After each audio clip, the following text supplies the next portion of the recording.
juicy promo. The Rock has been doing quite a few of those big, juicy promos, and so it was a big one. It was 8 minutes long, so not as long as previous. We have spoke about it, broken it down, and as I said, you know, it was good. Really enjoyed it, and I love the fact that he's kind of painted a mental picture of how WrestleMania could end with him handing a belt to Cody's mom, but not a world championship. It's going to be his belt, The Rock's belt, covered in Cody's blood. So it kind of does conjure up some mental images. It's very heelish. I really liked it. I thought it was a very good promo. So we've already spoke about that.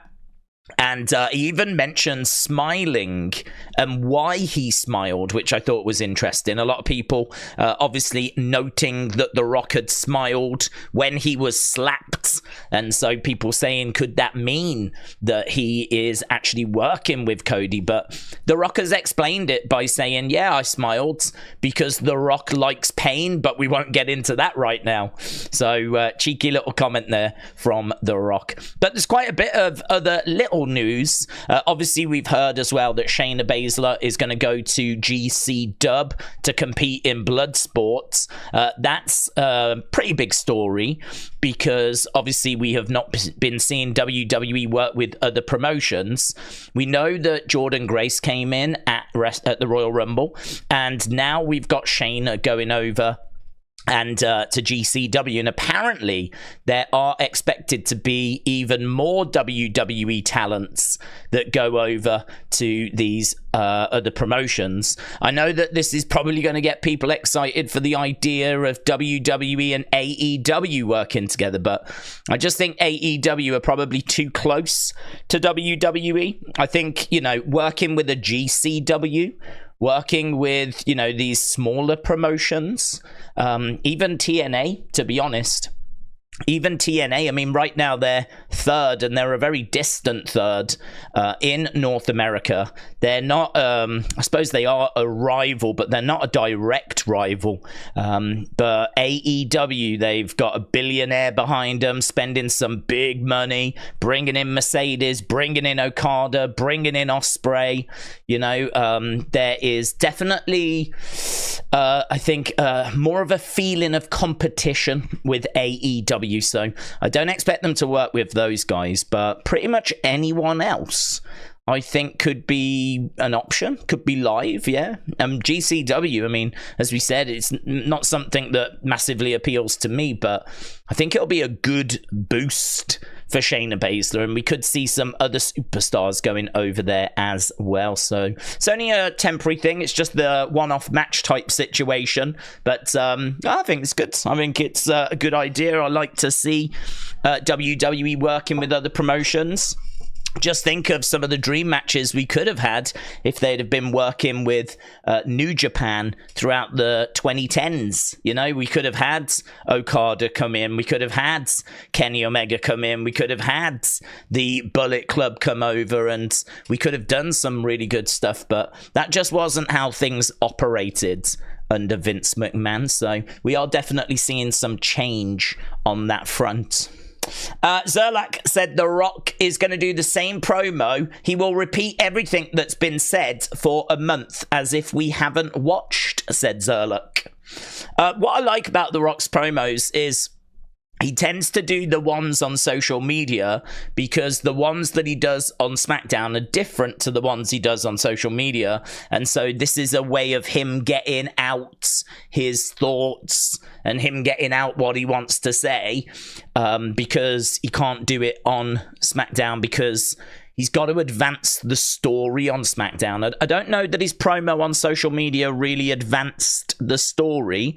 It just gave a bit more color to the story. It just gave a few more elements to the story, but it didn't really advance the story. Whereas I think we tend to use SmackDown more for things that will push the story forward. So Cody's not advertised for tonight. Or at least not that I've seen. But I think that he could still be there. But we've seen him we've seen him advertised for SmackDowns before, and then he just gets used for dark matches. So just because he is maybe scheduled to be there doesn't necessarily mean that he is going to be actually appearing on the show. We have done it before whereby he's literally just done a dark match and he was not actually on the show. So we're going to have to wait and see as to whether we will see Cody tonight or not. I would love it if we did.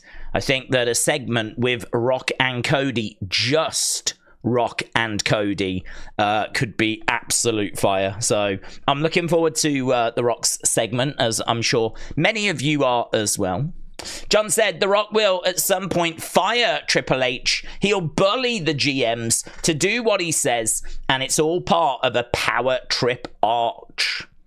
Brony said, didn't Cody's schedule say he was booked for the show, or is he doing dark match? Yeah, that's what we're saying. He was booked for a SmackDown previous, and he ended up doing the dark match. So this is what I'm saying. That he's not been advertised for this show, so I don't think we can really go in with an expectation that we're going to see him.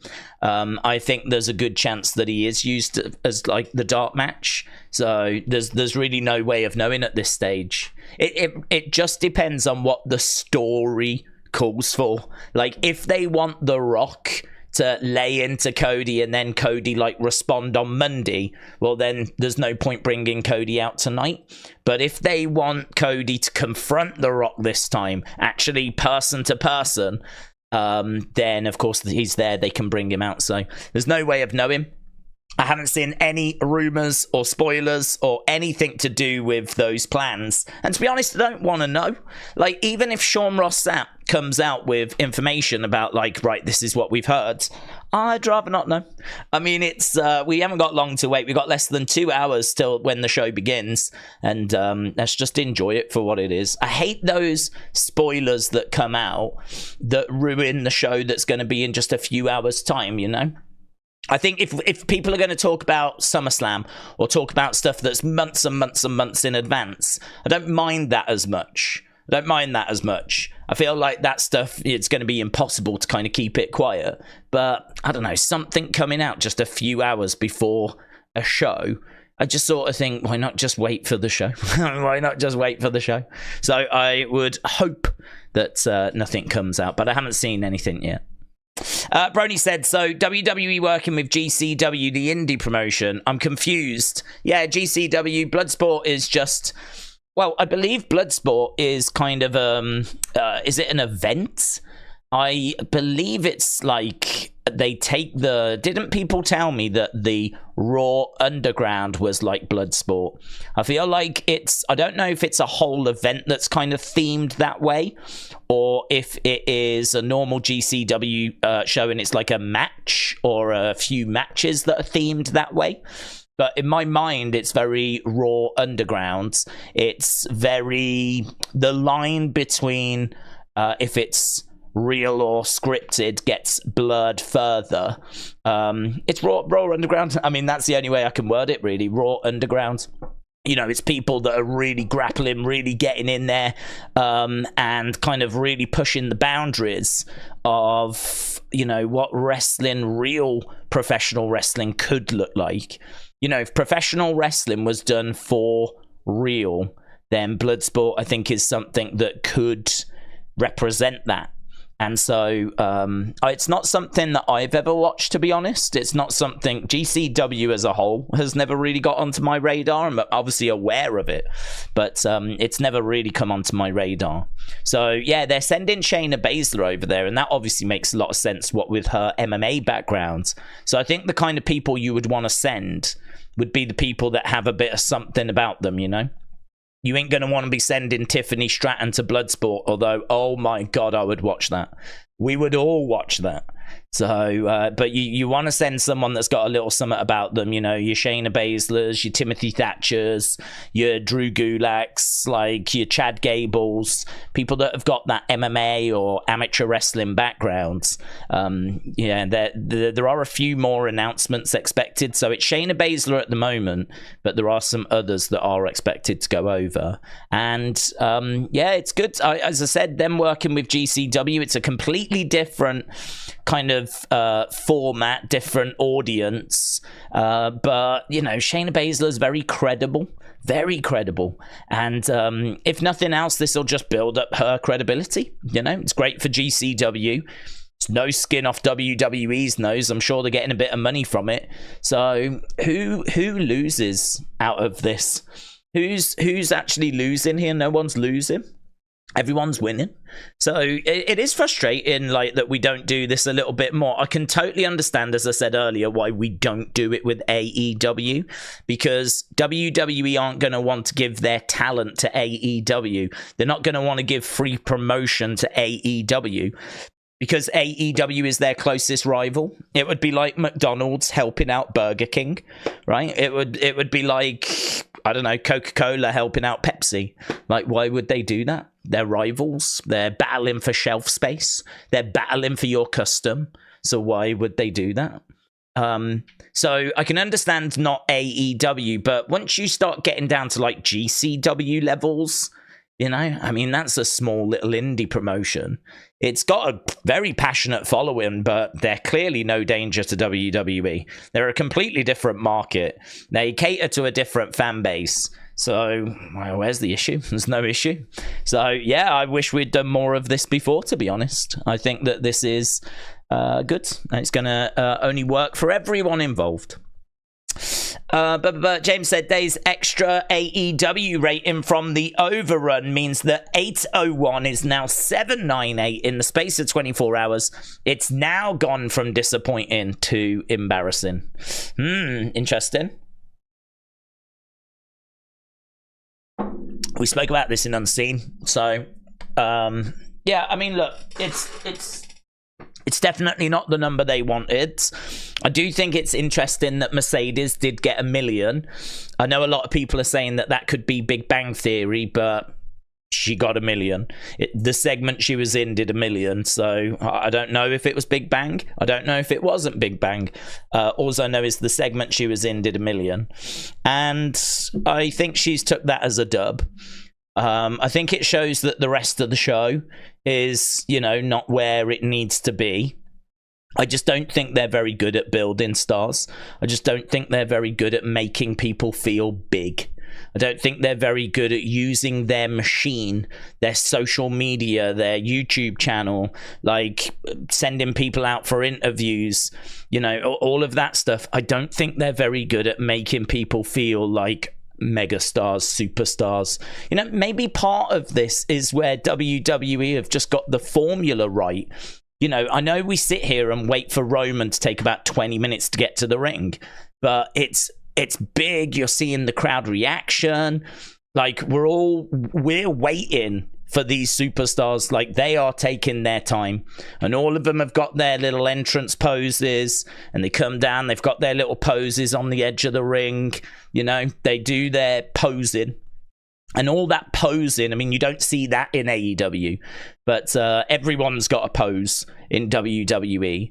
A lot of people tend to take their time with getting to the ring, you know. Seth's music gets sung by the fans, you know. I mean, really, the only music I can remember that gets sung by the fans in AEW is Judas. Judas is the only one I can remember getting sung by the fans, and that's Jericho, who's already a star. So where's the music that people are singing for Swerve, and where's the music that people are singing for Daniel Garcia, and where do you know what I mean? Like, how are we making these people feel like these massive future superstars? Like, Powerhouse Hobbs and Wardlow should feel like monsters. They should feel like wrecking machines. Look at how Bronson Reed is presented in WWE. And I just think that the problem you've got is that they have to keep buying stars in, because the stars they've got can lose their star power. Edge is not a needle mover now. Edge is doing nothing for them. I don't even know if Edge was on this show. I don't think he was.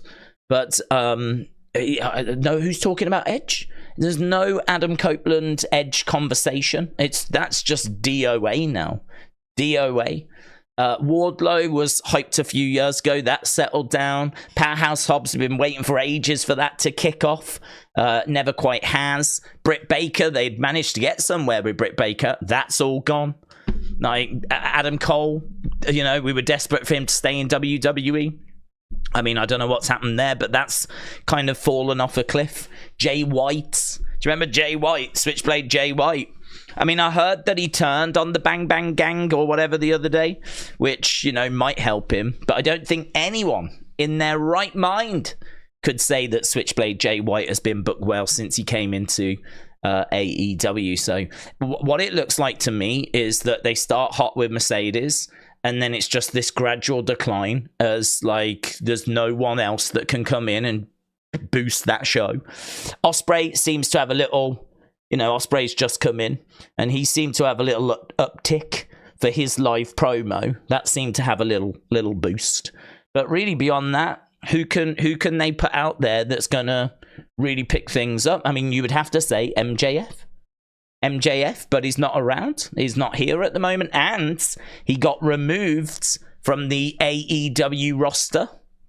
Page is not on the page. Now, I know that we went through this with Brock Lesnar, but I checked and he isn't on there right now, MJF.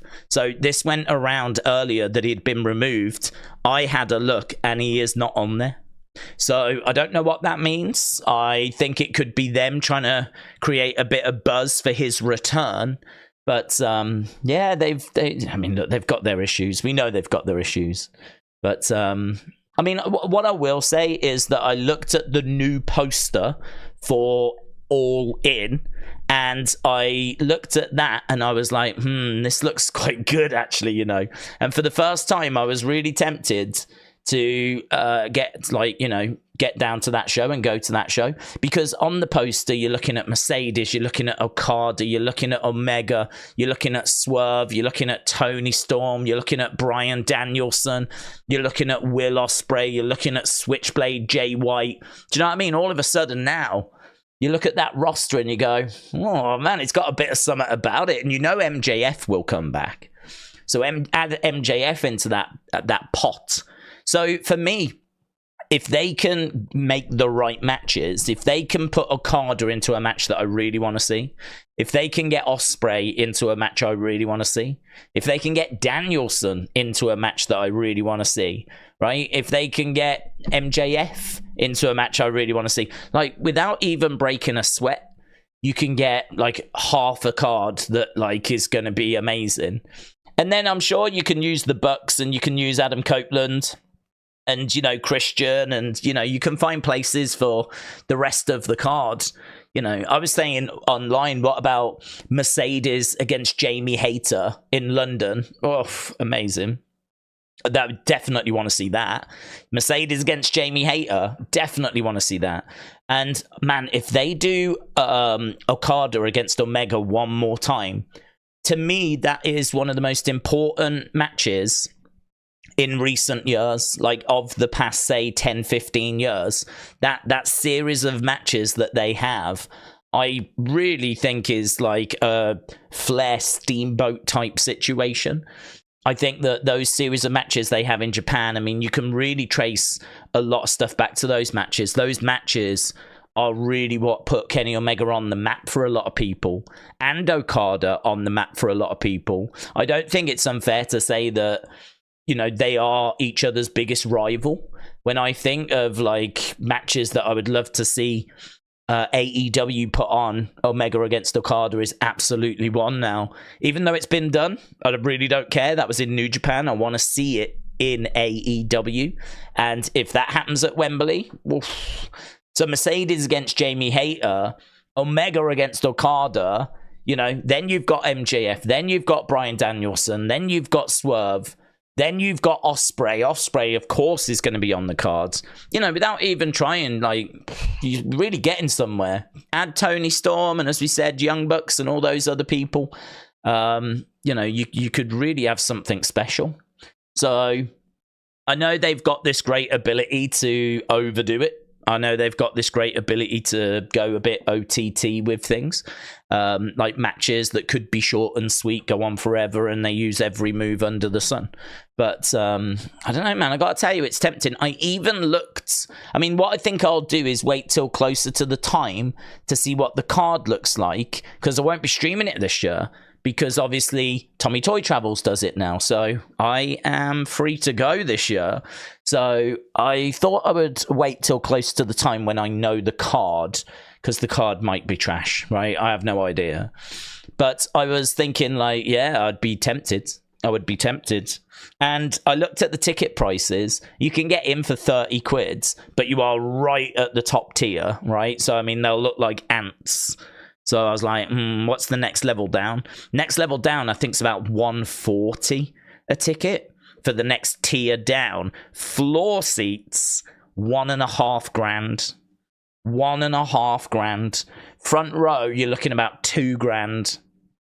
So about $2 grand, 1.5 to $2 grand for sitting like floor seats. You can probably find some like real obscure view in the corner for like 400 quid. But yeah, like, you know, top rows are about 30. Then it goes to about 140. Then you get into about 300-400. Then you're on the floor, and that's where you get into like 1.5 grand. That's kind of how it goes. I mean, honestly, I'd probably just spend the 30 quid and just go at the top. Because you're already paying, like, the train fare, you know, to get down there. And you're going to need some food, and you know what that's like. And you're going to need some drinks, and you know what that's like. And I'm not the biggest AEW fan anyway. I think it'd be cool to just say that I'd seen Okada. I think I'd really like to see Okada wrestle. That's something that I think I would really enjoy. Because I was tempted to go to the New Japan Royal Quest. There's been a couple of times I've looked at that, but it's just not been possible. Because I was like, man, I could go and see Okada. I could see Ospreay. I could see Naito. Like, New Japan had great talent. And they've been doing London a few times, and they've done a show called Royal Quest where they brought everyone over. So I was tempted to go to that, but yeah, Okada to me is a big deal. Okada to me is one of the most important wrestlers of this generation. And so I think to say that you've seen him live would be pretty cool. And Ospreay is Ospreay, isn't he? Ospreay is Ospreay. And I don't mind chanting CEO a few times either for a Mercedes. So yeah, I'm got to admit, man, I was having a little look. And I was like, maybe we'll see. We'll see what they come out with, and what the card looks like a little closer to the time. Aaron said, Days, Aaron, I hope you're well, buds. Hang on, let me heart that. Boom. Days, I'm so happy that we're living through this time. It's absolutely on fire.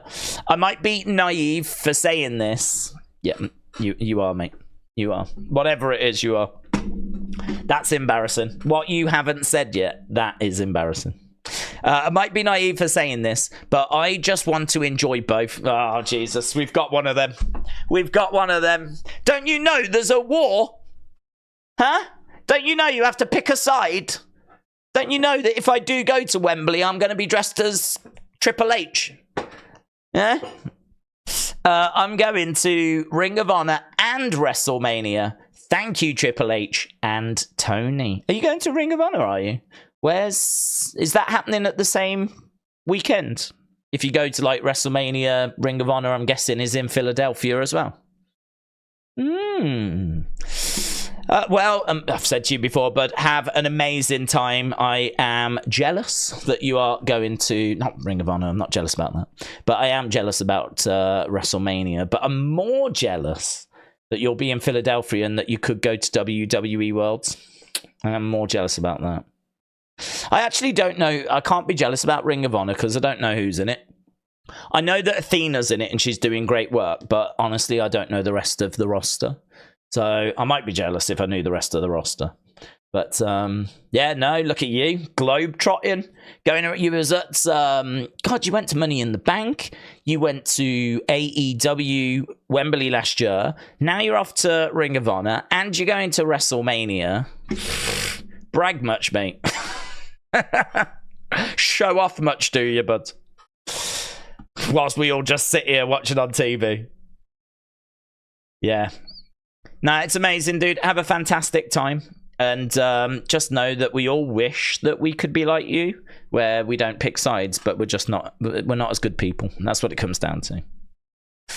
Shout out to you, Aaron. Really appreciate the support, dude. Dort Knight said, I disagree that sporting events aren't worth $2,000. It depends on your financial circumstances. Some people spend thousands a year smoking cigarettes. That's an interesting one. Are sporting events worth $2,000? I mean, look, I would pay $2,000 to go and watch England win a World Cup. No doubt about that. No doubt about that. I don't have $2,000, but I would find it. I would find it, right? I'd take out a loan or something. Like $2,000 to watch England win a World Cup. Yeah, definitely. Definitely. There are something, money, you earn money so that you can spend it, right? And get moments and memories and, enjoy your time on this planet. There's no point earning money and then not using it. So, for me, I think $2,000 is a lot of money. It would have to be like dream once in a lifetime type stuff, That to me is replacing a holiday. So it would have to be once in a lifetime memories type situation. So yeah, I think I don't know. $2,000 for WWE. It would really depend on the card, man. It would really depend on the card as to what I was actually going for. Because you could go to WrestleMania for much cheaper than $2,000. Granted, you ain't going to be front row. I'm sure you're getting like front row or front few rows for that money. But you can easily get to WrestleMania for, oh God, a tenth of that. Easy. Probably even less. So it would have to be something very special. And honestly, the most special thing I can think is England winning the Football World Cup, the Soccer World Cup. That's the biggest thing I could imagine in sports. That's the one thing I think a lot of people in this country would absolutely love. Whenever England play in like football tournaments, it's always breaks records for the most views and whatever. So yeah, that's probably the biggest thing that I could imagine, and I would definitely spend $2,000 on that. But don't know. Each of their own, innit? Each of their own. Mate, if there is one thing I hate, it's Fence said it's been Vish, Ring of Honor, and WWE. Judas! Yeah. That's it. We're all going in hard now on Aaron. Do you know what, Aaron? YouTube won't even let me like it says that you've got 2 likes on your comment, which I thought was quite low, actually, because I thought more people would appreciate the fact you enjoy lots of companies, but I'm trying to like it. It won't let me. Even YouTube won't let us like the comment you just made, Aaron. I want you to think about that. 2 people managed to like it, and now no one else can like it. YouTube is not allowing for that kind of opinion. You have to pick a side. A. Jobson said it's $4,000 for Mania floor seats. Is it? $4,000 for Mania floor seats. What does Green Shirt Guy do? What does Trinidad Flag Guy do? Hey, there are all these shows. You know that they're going to be at WrestleMania. I mean, think about it. If you go to 10 shows, that's $40,000. I mean, I suppose if you've won the lottery and you've got a fair few million, you could easily go and do it like as your big passion. But God, you got to have some money in the bank, haven't you? If you are Trinidad Flag Guy or you are Green Shirt Guy, you've got to have some connections. But I've got both probably. In all fairness, wow. Eric said YouTube is smart. George said, I'd really love to see either Mexico or USA field competitive teams at the World Cup. Hey, do you want to know something? I'm worried about the USA. Yeah, I'm worried. I think if you're a soccer fan, a football fan, you are just waiting for the USA to get their act together. And I have no idea why you haven't. I have no idea. There's like 300 odd million of you. You live for sports. Like, look at the basketball stars and the American football stars. Look at the stars that you churn out, right? You're a country that is more than big enough to be able to put out a competitive football team as well. And actually, you have in the women's game. In the women's game, you've got your shiz together. But for some reason, in the men's game, you just can't get it together. You just can't. I don't know what it is. I don't know how a country of your size cannot work this out. I don't know. I genuinely don't know. But I feel like I speak for a lot of people when I say, we are expecting you to work it out at some point. We are expecting you for it to click. And then you'll start putting out a team. And then it's only going to be harder for, England to win a World Cup.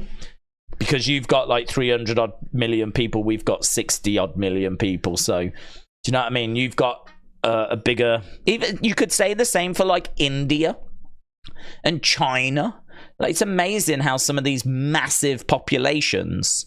How is India not like the best football team in the world?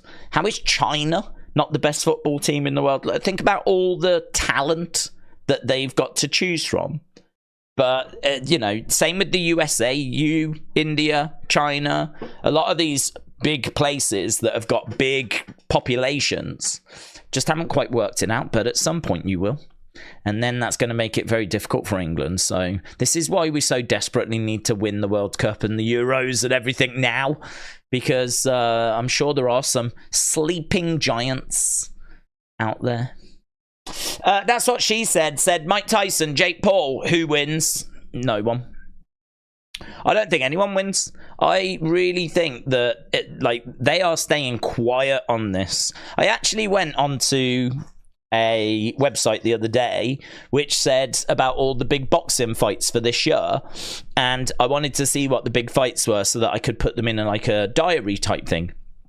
And it said Jake Paul versus Mike Tyson exhibition ? People don't know if this is a legit fight or an exhibition. Right? It's we've not seen any confirmation. Edward Brown actually sent me a thing where I think it was Derek Chisora said that he had heard a rumor that they were going to wear head guards. Now, you don't wear head guards in the professional game. You wear that in the amateur game. You wear that in amateur boxing. And he heard that there was going to be certain size gloves and it was going to be head guards and all this kind of stuff. So I don't know what's going on with this thing. I mean, you've got to remember he's 57. I don't know who's going to sanction this fight with him being that age. Certainly not a proper fight. So I think there's a chance that this thing is going to be an exhibition. I think there's a chance that this is going to be a showcase. I think this is a chance that it's going to be like when we got Roy Jones Jr. against Mike Tyson, or when we got Floyd Mayweather against Logan. This is something that's going to go the distance. Neither fighter is going to be looking for that knockout blow. They're not going to look for it, right? They'll be in there and they'll want to make sure they look good and they'll want to showcase some of their skills. But it might not be that they're trying to knock each other out. It might even be that there's a no knockout clause. It might even be that they can't knock each other out. So, and as I said before, even if it turns out that this is going to be a professional fight that's actually sanctioned and there's no head guards and it's all proper, right? Even then, I would still think, I bet there's some sort of agreement. Even then, I would still think, I can't see Mike Tyson wanting to lose face. I can't see a 57-year-old Mike Tyson agreeing to have this fight, worried that he's going to get knocked out. So for me, I think this fight is a sham. I think it's a sham. I think that it is literally a money grab. I think it's an attention grab. I think there's a very, very good chance that no one loses. I think there's a very good chance this thing's a draw. I think there's a very good chance that this is a spectacle for the sake of being a spectacle. And people will tune in, and it's going to do great numbers. And I'm sure they're getting paid very well from Netflix, but I don't expect a knockout, and I don't even know that I expect a winner. I think if there is to be a winner, I can see Jake getting his hand raised at the end, just because of the volume that he throws. But I don't even know if it's set up to have a winner. So, yeah, for me, this is a sham. That's what it comes across to me. I've seen quite a few fighters speaking out against it because Mike Tyson's 57, and I know that it's Mike Tyson, and I know that there'll be training footage that is going to show that he can still bang and he can still hit hard. That training footage was around before he fought Roy Jones Jr., and he couldn't put Roy Jones Jr. down, or he didn't put Roy Jones Jr. down. It really is one thing to punch a heavy bag. It's something completely different to punch a moving target that's punching you back. They're completely different. It's, you know, the heavy bag stuff to me is a great way of selling a fight. Because for me, if people are like, nah, he ain't got it. He doesn't look, you know, he's 57, he's nearly 60. He's not going to be the Mike Tyson of old. Well, you can show some heavy bag work that's going to have him like, whoa, you know, really throwing it in, smashing the living daylights out of this heavy bag. And it's going to look amazing. It's going to look really good.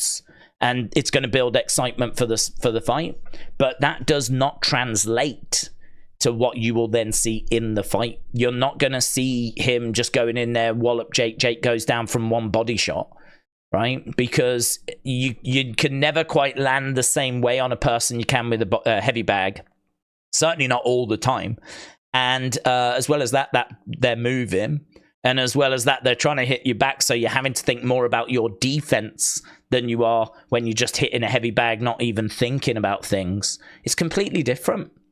So for me, like, I don't know that anyone wins. It's a fight which I think is just there to make money, like most things in combat sports.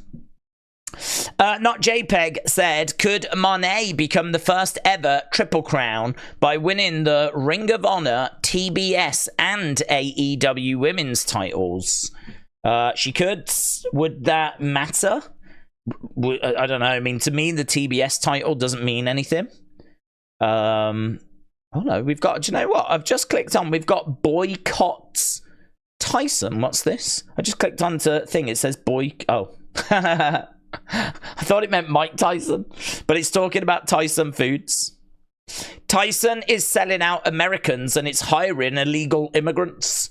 Just days after the food company Tyson shut down its 1,200 person pork facility in Iowa, Tyson has now partnered with a non-profit refugee group to hire thousands of illegal immigrants. So boycott Tyson. Trending. Right. What is this as well? I'm going to be getting a bit distracted here, aren't I?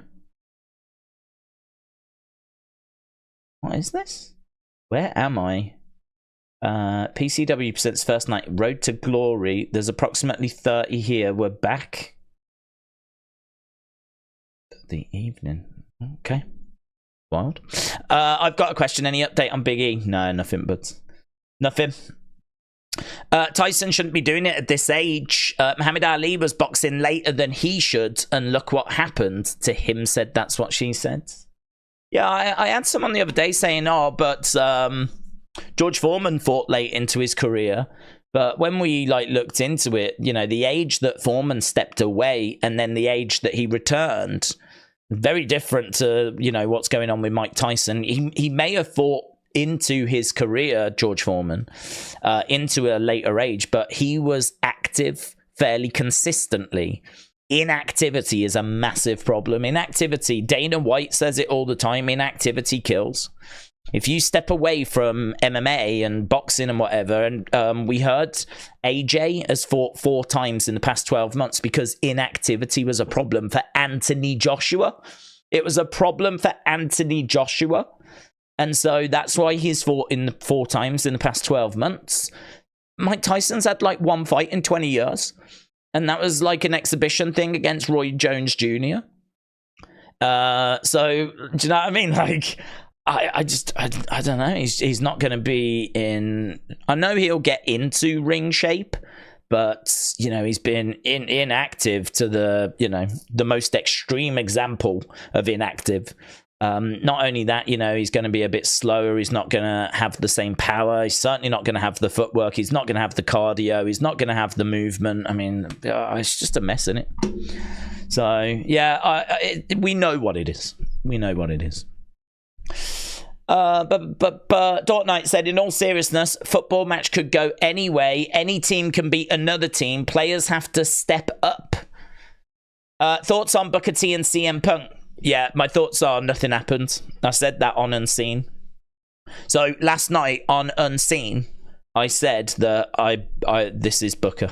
This is Booker having fun. I've no doubt about it. Like, the way that he did it, it even felt, watching it, like he was saying, I don't know if you saw the clip of him saying it, but he says, like, yeah, there's, you know, we nearly got into it. The internet might want to pick up on this, but like, we can't go into it now. Yeah. Well, should we talk about it after? Yeah, I'll talk to you after. You know, I don't want it getting out there, you know. Even the way he said it felt very obviously cheeky, like, you know, I know what I'm doing right now. Kind of, this is gonna go I know what I'm doing. If you'd got into it, let's say this, right? If you'd got into it with CM Punk, right? Almost got into it with CM Punk, and you didn't want to talk about it on your show, you wouldn't mention it on your show, would you? You certainly wouldn't go, oh, I nearly got into it with him, but let's not talk about it here because everyone will make a big deal out of it. I'll speak to you about it after, right? You wouldn't. In what world would you say that? Because, of course, people are going to pick up on that and start talking about it. So as soon as I saw the clip, I was like, no, I ain't buying it. I ain't buying it at all. And actually, Booker's come out today and said, you lot are making something out of nothing. This 40-second clip from a 2-hour show, we could have squabbled over a banana in catering. Like, you're really doing, this is nothing. So Booker's now come out and has played it down. And apparently I even read, I think I've got this saved in Unseen. Let me see if I can find it. I've even got, I'll show you, I'm going to ruin Unseen. We do Unseen, which is like all the social media stuff, all the stuff that's not on the show, all the rumors and the reactions and bits, basically what social media is talking about. We do a video called Unseen every day. I'm sure many of you watch it. And I've got the stuff lined up here. You can see Boycott Tyson on the side. All the blood sport stuff. Sources claim there was no movement. Boozer deleting his accounts. Where did I put? Is it in WWE? Julia. Merch, NXT, Rock. Oh, maybe I don't have it. Let's go to Booker T, CM Punk. I read that they were not happy with him. We've got some details. Booker T has commented, yeah, look, people are making an issue of a 40-second clip out of a 2-hour show. Could have been over a banana in catering. You're making much to do about nothing. Here we go. There was a feeling of skepticism amongst sources with NXT regarding Booker's comments of there being a confrontation between him and CM Punk. There was also a sense of frustration that Booker T would make such a claim about Punk, that coming from Fightful Select, according to PW. So even people within WWE are skeptical and actually frustrated that he would make such a claim, because obviously Punk's got that reputation, and I think they really want to kind of distance themselves from that sort of reputation. So I don't know exactly what's happened. I think that I genuinely think it's nothing. I genuinely think this is something that has been blown out of proportion, and actually nothing might have happened at all. Watching the clip, it definitely felt like it was a way of getting people talking about him. It felt it was a way of, you know, oh, I've got some news about CM Punk, but we won't talk about it here. Let's not talk about it because I don't want people, you know, talking about it. What do you think they're going to do? He knows what he's doing. It's a great way of getting people to talk about him, talk about his show, talk about his podcast, share clips from his podcast, generate some interest. These dark arts of social media, they happen all the time. All the time. And I genuinely think it's something along those lines. So that's my thought on it. We spoke about it in Unseen. And actually, you just reminded me that apparently on Fightful Select they did a thing on it, and I'd not read this yet, so we can just have a little read of this now. Here we go. So this was 7 hours ago, so I think it's all right to read it now. So this was on Fightful Select, Sean Ross Sapp, Fightful, 7 hours ago, right? CM Punk was backstage at this week's NXT, and as previously reported, he kept a lower profile than his previous visits to the developmental brand. Earlier this week, Booker T shared a story on his podcast claiming that he and Punk had almost got into it. Speaking with sources, Corey Brennan, Fightful reporter, was told there is a feeling of skepticism with no sources being aware of any confrontation prior to his podcast. One source pointed out Punk had not had any issues backstage since he had returned last year and expressed surprise that Booker would make such a claim without offering more context. Security was also not made aware of any such confrontation, with no talk of such incident. In addition, NXT sources told Fightful Sean Ross Sapp that Punk had been very helpful and open to lending a hand any time he'd been backstage at NXT. Punk was said to be in good spirits at the taping and largely kept himself to himself outside of speaking with Sean, Matt Bloom, and a few members of the NXT roster. One talent that Fightful spoke to flat out denied that an incident had taken place, pointing out that Booker's previous claims of heat between he and Corey Graves turned out to be false. There was also a sense of frustration from those that Fightful had spoken to that Booker would make such a claim about Punk, given Punk's history with backstage altercations. It is a bit tone deaf, isn't it? To be honest. If he has just made it up to generate a bit of buzz for his podcast, you know, you are sort of dropping him in it a bit because he has got a reputation for backstage altercations. So saying I almost got into it with him, you know, you can imagine people going, oh, here we go again. But honestly, after watching the clip, my immediate reaction was, I ain't buying this. To the point where I even said that on Unseen. I ain't buying this. And then today it comes out, a lot of people aren't buying it, seemingly, so. Days, what wrestler do you think will be a special guest for The Rock Roman versus Seth Cody? Well, I don't know that there will be one, to be honest. I mean, there could be one, but I don't know that there will be one. I mean, a match that size, I could totally see them saying that a normal ref won't be able to handle this. We need a special guest ref. And actually, it reminds me back at WrestleMania 1. It's kind of funny in a way if you think about it. Because WrestleMania 1 was a tag match in the main event. And that had Pat Patterson as special guest referee. It also had a guest timekeeper. And it had Muhammad Ali as the outside official. So they had Liberace. He was the special guest. I think ring announcer. I think that was his position. And I remember he had a little like crystal bell, ding ding ding ding, that he had. If you don't know Liberace, he was basically what Seth is now. He always wore these outlandish costumes. He was a singer, performer, very Las Vegas. You know, he had showgirls and that, you know, that clip of the girls kicking their legs out. Liberace's in the ring.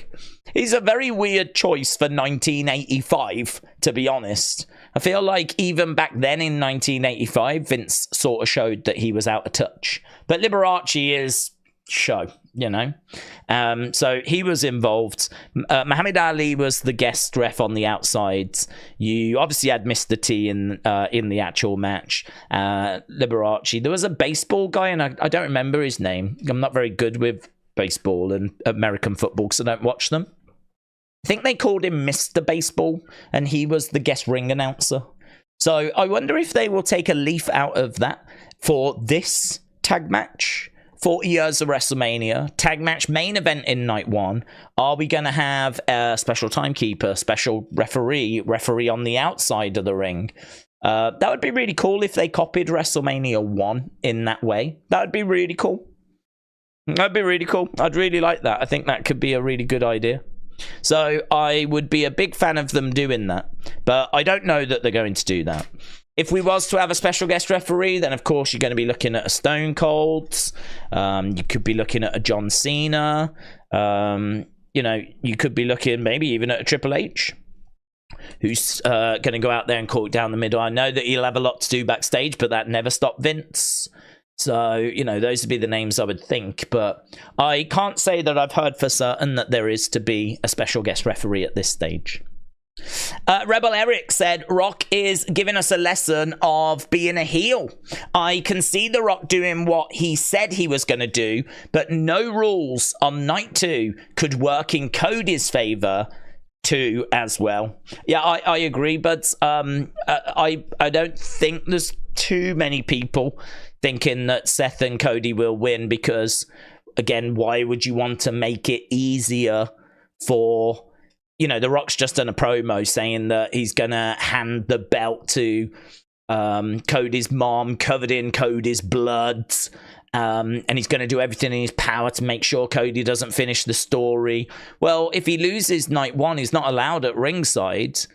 And so, like, I don't know, you kind of take all of that drama away. If Rock and Roman win night 1, night 2 is even more dramatic, because there's even more for Cody to have to overcome. So I feel pretty good that Rock Roman win on night 1, and then, you know, that sets things up big for night 2, and then, you know, I feel pretty good Cody finishes the story.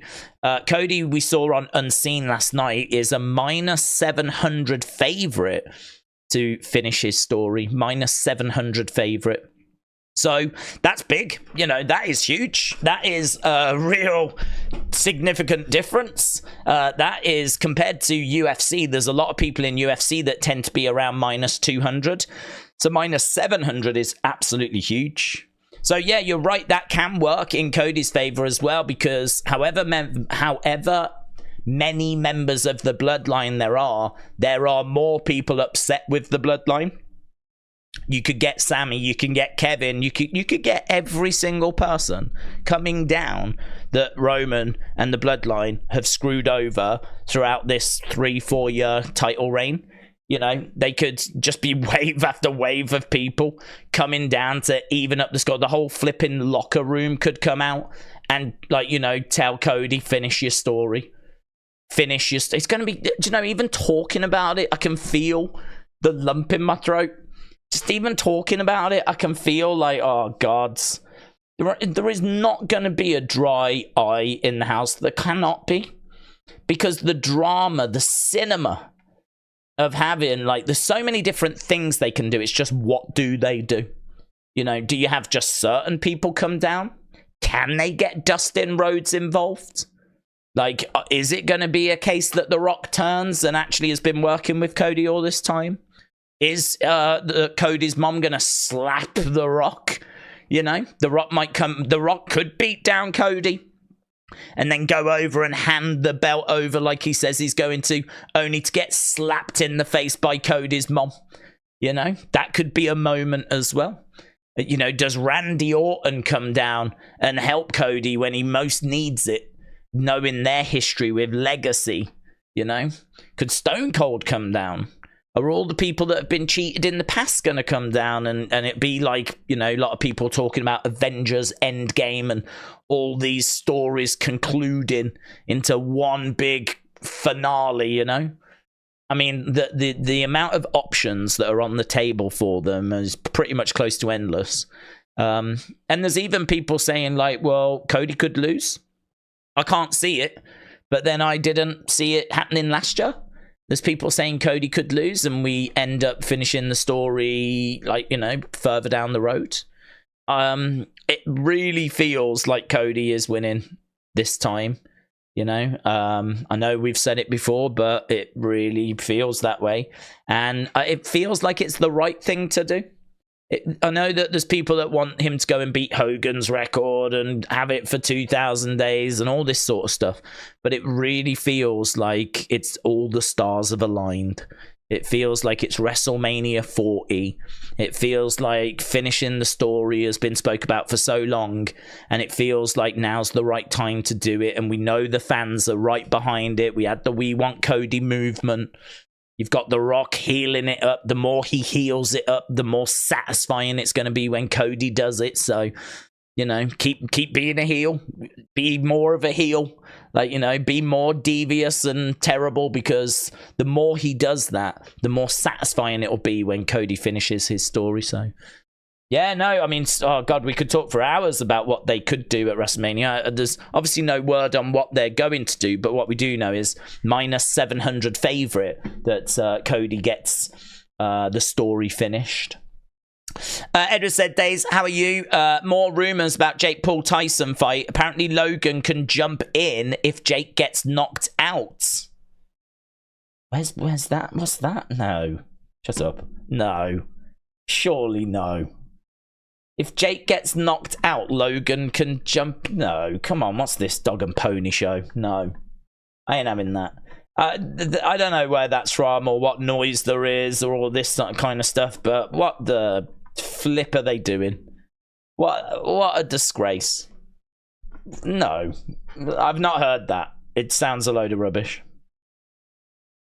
So I would hope it's a load of rubbish as well.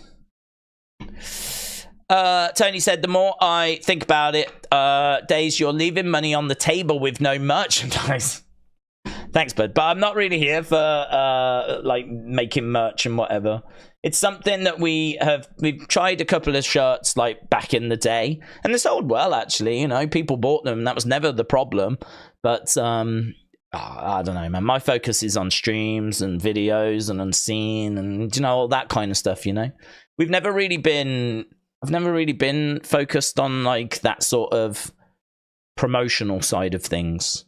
You know, we could do a hell of a lot more on all of that than what we do, but I don't know. That's just not why we're here. It really isn't. Like, I love hanging out and talking with you guys, and I'm very grateful that we get the opportunity to do that a few times a week. And, you know, the response to the unseen videos has been absolutely incredible. And I love the fact that, you know, I've done them every day now for I don't know how long, a good month. Every day on top of the streams and whatever, and it has been no chore whatsoever. It's been an absolute pleasure. But yeah, I love doing those because I know people enjoy watching them, and I get really great feedback. People like, you know, this is part of my daily routine now and whatever. So there'll be another one for you after. So actually, what we'll do is after SmackDown ends, I'll do my immediate review, because I've started doing those now and they've been getting really good reactions. I think kind of we talk about a lot of stuff in like 4 hours, 4 hours, and I think trying to just get the key thoughts and the key points into like a 10-15 minute video, like, here you go, right? This is what we thought about the show. I think people really like that, because I don't think people can watch the full streams. So they might join halfway through and miss out on bits. And people might not be able to watch the streams at all. Well, here's a quick, easy, digestible lump of 10-15 minutes of our thoughts on the show. And to be honest, we probably should have been doing that from the start. You know, should have been doing it years ago. I did try to do like reviews, but they were always so long. Like we were talking for like an hour. Whereas now I try to just keep them 10-15 minutes, because straight after that's uploaded, I then start compiling the unseen video. So we'll do a review, we'll do unseen, and then I'll also have the opinions video, your opinions, your thoughts.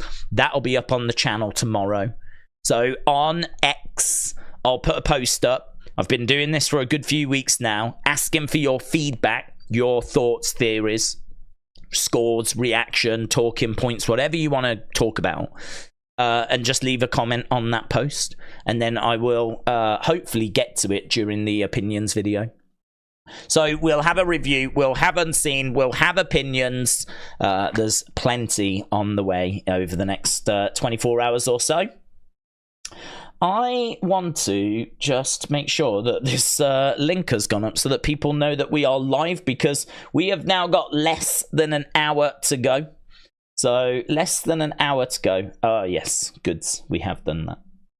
Lovely. We are where we need to be. Right, less than an hour to go then. On the show tonight, we know that we've got Bayley. We know that we've got Bayley against Dakota, which should be really, really good. We know that as well as that, we've also got The Rock. We've also got some tag team matches. We've also got Dragon Lee taking on Santos Escobar. So that should be a lot of fun as well. And it's a sold out crowd tonight. So tonight really should be cooking. Really, they should be making some noise. But since the men have taken the closing spots on each night, does that mean women will open the shows? They could do. They absolutely could do. I think that I think that it's a real shame, and I understand why people are disappointed. I understand that people wanted it to be a case that the women closed night one because really Bayley won the Rumble. So, you know, ideally you should have the women's Rumble winner main event night one. You should have the men's Rumble winner main event night two. But we know that it's never quite that clean. We know it doesn't quite always work out that way. And, you know, it's just a bit unfortunate, really, that The Rock has come back this year and he has gone... not in the match that he wanted to go in, which would be against Roman, but is now not in that match. And so, you know, where are you going to put The Rock? I mean, I know there was people saying put him like at the start of night one, but I just don't know that you're ever going to really do that. I mean, it's The Rock, and he's not had a proper match in God knows how long, right? So this is... you know, a happening. This really is like a moment. This is one of the biggest stars in the world, not only in the wrestling world, just in the world, who's going to be competing in like Bayley EO. It just can't match with that. So I think the hardcore fans, or you know, were quite down for Bayley getting her opportunity, but you can sort of understand why it's gone the way that it's gone. So I don't know. I mean, if you did have both women on opening the show, it would be cool, but I don't know if some fans might be a bit down on it, actually. We know that opening the show is important, but I don't know. Does it also sort of seem like we're just getting them out the way? I don't know. Yeah, perception's really interesting, isn't it? Like how people would perceive that if the women opened both nights, if that would be perceived as a positive thing to do, or would it be perceived as a sort of get there out the way, now we can focus on the rest of the show? Don't know. Internet's weird. I don't quite know how they would react to that. But Days, what are the chances of Dustin showing up? I would say pretty slim, to be honest. I don't feel pretty good that he's going to be there. I think they're pretty slim. The reason why I say that is because it would require some sort of an arrangement, an agreement between AEW and WWE, and we know that they just don't like each other. They just don't get on. They just don't want to help each other. You would hope that the Rhodes family thing would be big enough for them to, come together, but we didn't seem to do that last year. There is a theory that last year Cody was meant to win, and then last minute it got changed by Vince. That's not been confirmed, but that's just a theory. Now, if that is true, that would also suggest that, you know, that the story was going to be finished and Dustin was not going to be involved. So I don't know. I think it's a bit tricky, to be honest. I think it's a little bit tricky. I think it would be great if we could get it to work, and but I just don't have much confidence that that they will. Days, many fans see the rivalry between Cody and Seth and Roman Rock. It's like Roman won last year. It's like Infinity War, and this is Endgame, like in Avengers. What are your thoughts? My thoughts are I've never seen any of those films, so I really cannot comment. So I really don't know. What I do know is that I was surprised Cody didn't win it last year. I agree with Brian Alvarez in that if you look at the booking after WrestleMania, it makes a lot more sense if Cody had have won, because Roman goes and faffs about with tag matches, tag titles, and then doing tribal combat with his cousin Jay at SummerSlam. right? None of those feel like he needs to be champion for those stories. And Cody goes into a feud with Brock Lesnar, right? Which absolutely could have had the belt involved, right?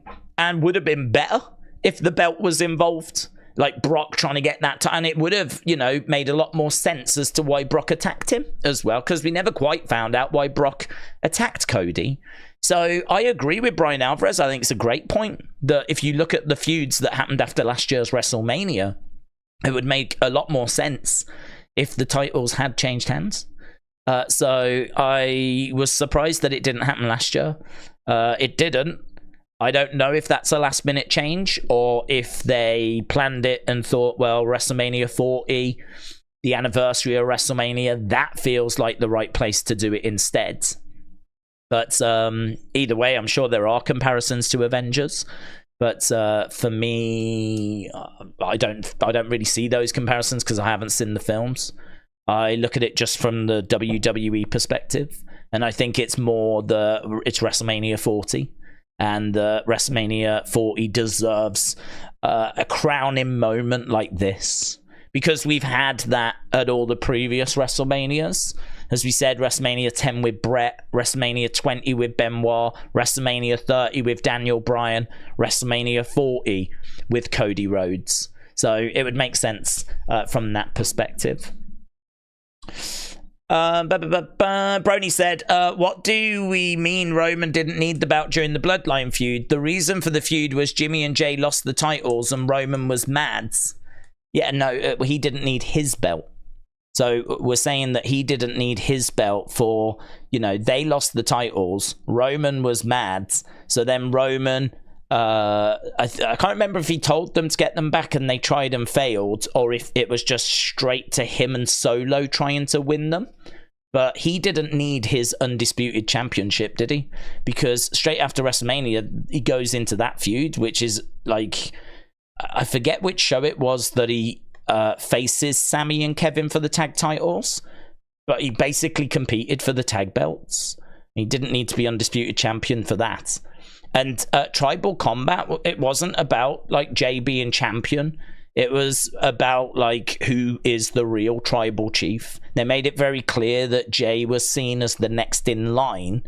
And so, he didn't need his title for that. Having the title involved wasn't a problem. It was just another added thing that Jay could win. But it didn't necessarily need it.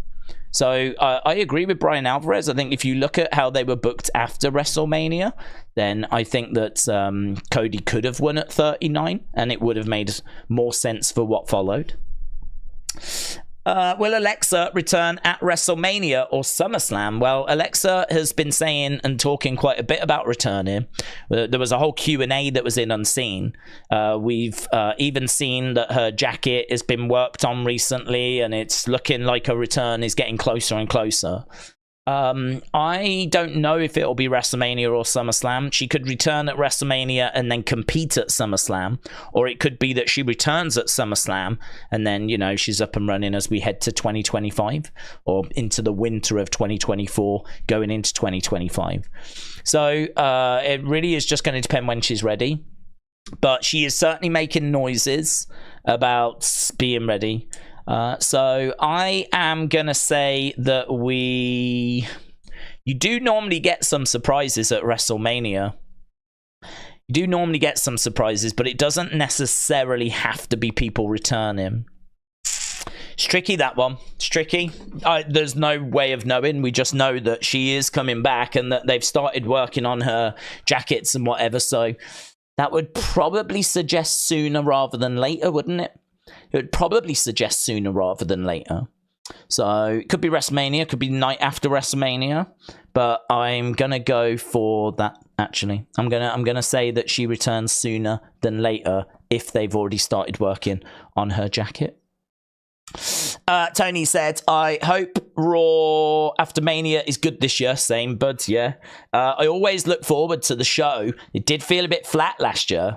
Definitely, I agree. Nico said, Days, I love the content. Thank you, buds. Appreciate it. What do you think will dethrone? Who do you think will dethrone Rhea? And what do you think of a title reign?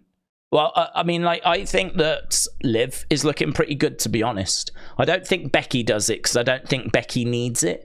Becky has already been a multiple-time champion, and even though she's still got a lot to achieve, I think we can agree that Rhea and Bianca and Io and Dakota and Tiffany, you know, this next wave has hit.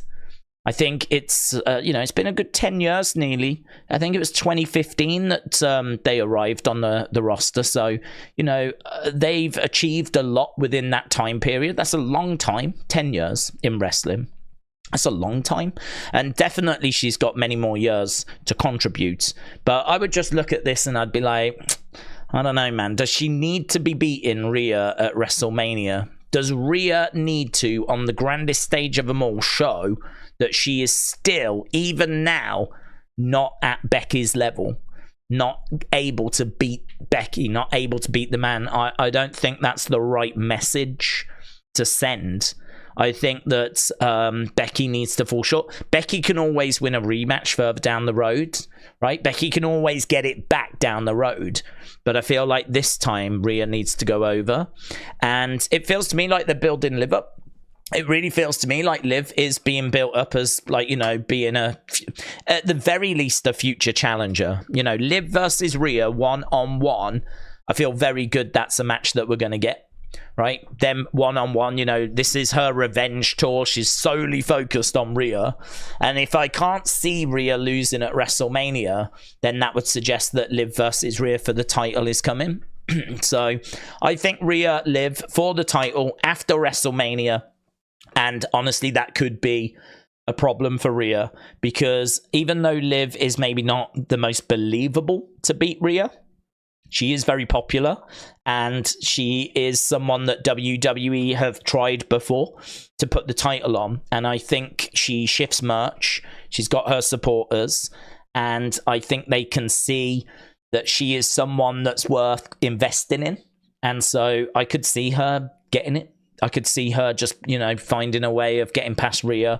It might be a bit fluky. It might be a quick roll up. It might be, you know, it might not be the most perfect of victories. It might not be a complete knockout dominance performance. You might get absolutely battered and then just manage to hit like a flatliner, or, you know, catch Rhea with something and then end up getting the win. Rhea can then say it was a fluke. Liv can gloat that her revenge tour is complete, and then we can go into a Liv title reign and blah, blah, blah, blah, blah. So that would not surprise me. Another name, though, that I think is Raquel Rodriguez. I think Raquel Rodriguez was actually originally going to be the person, but we know the struggles that she's got right now, and so it's very hard to know if they're still going to pull the trigger on Raquel, because Raquel to me is someone who's big, strong, looks amazing, but she's really going through it, man. Really going through it. And I wish her nothing but the best, but it's hard to know, can she carry the weight of being a champion and showing up to all these dates and doing house shows and everything? Like, this mast cell activation syndrome that she's got, like, what treatment does that require? How much out of the game is she? Like, can she do the odd house show, or can she not do house shows? Or can she do all dates? But then, you know, how much can you push her? How much can you get her doing media? You know the commitments that comes with being a champion. I really think Raquel was in the running. I think Raquel was maybe the one, but I'm not so sold on that now. So now I am looking at Liv. And I think the history that she's got with Rhea could even be Money in the Bank. It could be that we do Rhea versus Liv, and Liv loses, and then Liv wins Money in the Bank and then ends up cashing in and actually getting it again thanks to a cash in. But I don't think Jade, I get the feeling Jade's going to go over to SmackDown. Although I can't remember last year when we actually did the draft. Can't remember. It can't be too far away. Got a feeling it was in the summertime. So it's probably not too far from the draft. So that would shake absolutely everything up then. Then it could end up being anyone. But as of right now, if I look at that Raw roster, the names that jump out to me would be Raquel and Liv. And Jade, I think, goes to SmackDown. A. Jobson said, Jade is being ruined by Nick and whoever else. Tiffany or Chelsea could win Money in the Bank. Thoughts on that, said Brony. Not Chelsea. She's not... I don't see her as like champion material. She jobs out quite a bit. She's like the comedy character. She's the Billy Kay. She's the R-Truth. I don't see her really as kind of in that role of being like women's champion and leading the charge. She could get her hands on the belt one day, but that's not a direction I would go. I think she's got her place on the card, and I think she does it excellently. But I think there are others that I would go with winning Money in the Bank. Tiffany, I really don't mind, but it does feel a bit soon. I think the thing with Tiffany is she's going to be around a long time, so there's not really a rush. But I would be very interested to see how Tiffy time takes off, and if Tiffy time is still gonna like keep growing. You know, she's made a splash. People loved her Elimination Chamber appearance. She's definitely got a lot of fans, so I would say she's in the mix. But I would just want to see what that support was like as we got to Money in the Bank. You know, I am looking at people that, you know, like Naomi. Naomi has just come back, or Michin. You know, Michin's been around for a while and she just can't get going. I do love Money in the Bank for taking those sort of mid-carders. And I know that Naomi's not really a mid-carder, but Michin is. And like elevating them, you know. For me, that's what Money in the Bank's all about. Not really interested in these main event stars that get title opportunities anyway. I'm not into them winning Money in the Bank. There's no joy to that. You know, Brock winning it or Becky winning it or whatever. There's no joy. There's no, like, they get shots anyway. I would much rather see someone that's never around that main event scene. Sammy. You know, Sammy doesn't get that many world title opportunities, you know, and he cannot get back to them. So he didn't win the Rumble. He wasn't at Elimination Chamber. Didn't, like, you know, he hasn't been able to get into that world title picture for Mania. So, like, for me, Sammy, brilliant. Let's go. Sammy, to me, you know, if he has got to cash in and get his opportunity that way, let's do it. As long as when he retires, it says that he was at some point a world champion, I will take it. So Tiffany, I like she's someone that's in the mid card. She's not going to get title opportunities at the moment, so I don't mind that. I do just wonder if it's a little bit soon. Certainly when you look at the roster and there are women that have been on that roster longer, like Michin, like Indy Hartwell, who I wouldn't go with, but you get my point. She's been around longer, like Candice LeRae, like Xia Li. You know, there's a steady list, a big healthy list of women that have been around for a little while that really could benefit by winning that Money in the Bank. You know, Zelina Vega with that Money in the Bank, you would just look at her a little bit different as like, could she? Is she going to be the next world champion? Same with Michin. You'd look at her that, like, all of a sudden they just get that little more credible, and they just get, you know, like with Damian Priest. Damian Priest, you look at him now and you're like, is he going to cash in? Could he be a world champion? Because he could. He could become a world champion.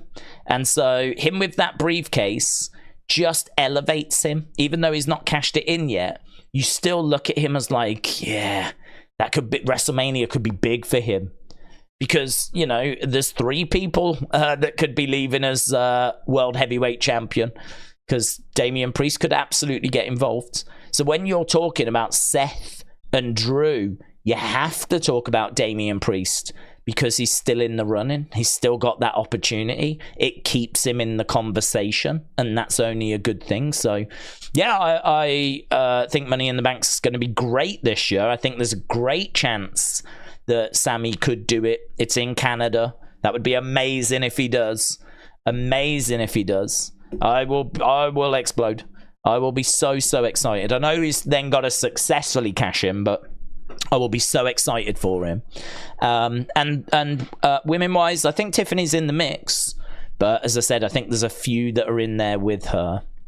your Zoe Starks, your Shayna Baszlers, you know, maybe your Raquel Rodriguez's, your Raquels, your Zoes, your Shaynas, your Meechins, your Zelinas. There's a lot in there when you actually go down the list of those kind of women that just cannot break out. They just can't find a way of getting to that next stage, you know, that next level. Eric said we need Days to do the Rock slap forearm because he's got chills, says Eric. Big Time said, Days, I want to touch on how BBT lead-in works, Big Bang Theory.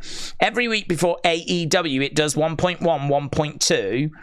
Warner Brothers has a 2 to 3 minutes of Big Bang Theory airing past 8 p.m. As soon as it's over, ending credits, we go right into AEW no commercial. Okay. The only thing I don't know is, do we know what it has? I mean, what I don't see, and I don't know if anyone sees, is I would love the data to know what the quarter before the first quarter did, so that we know if there's a big increase. I don't have that data, so I can't comment.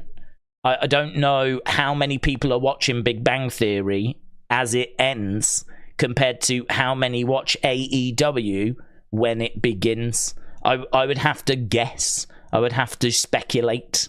I don't have that information, and I really think that would be absolutely fascinating. If I don't know why they can't get it, actually. You would think WrestleNomics could get it because they get the full quarter breakdown for AEW, so how can they not get the full quarter breakdown for Big Bang Theory?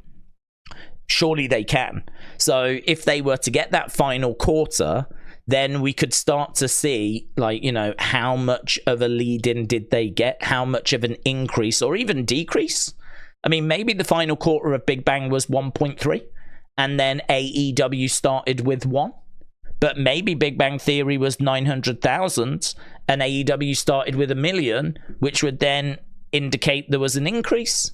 So it's very difficult to know how much benefit Big Bang Theory has. It clearly has a benefit, but it would be very interesting if every week when those quarters came out, they just included the quarter before so that we could see exactly what the situation was. Because it does feel like a lot of people say, oh, it's only Big Bang Theory. It's only Big Bang Theory that helps them out. But has anyone seen the numbers? Has anyone seen what that quarter does? Because I don't know what that quarter does. So it could be that, yes, it does help it out, but it could also be that Mercedes did boost that rating. I think it's undeniable that there was interest in Mercedes. I mean, look at how many people were interested in the number this week. There was way more interest in that Dynamite number this week than there normally is, because Mercedes had been on and it was big business and there was a bit of buzz around it and people were genuinely interested as to what was she going to say, what was she going to look like, what was her music going to be. Like, to me, there was interest in Mercedes. I was interested in Mercedes. I wanted to see what she was going to look like and how she was going to be presented. So I don't want to not give her credit for the segment she was in that did 1 million, because I do think that there was interest in her.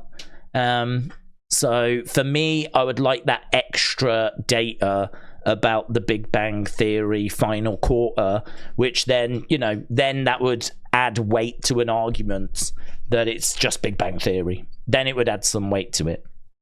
But I still stand by the fact that there was interest in her. There was added interest in her this week. And you can see from like how much people have spoke about the number. And you can see by, I even saw the live stream that Brandon Thurston of WrestleNomics did.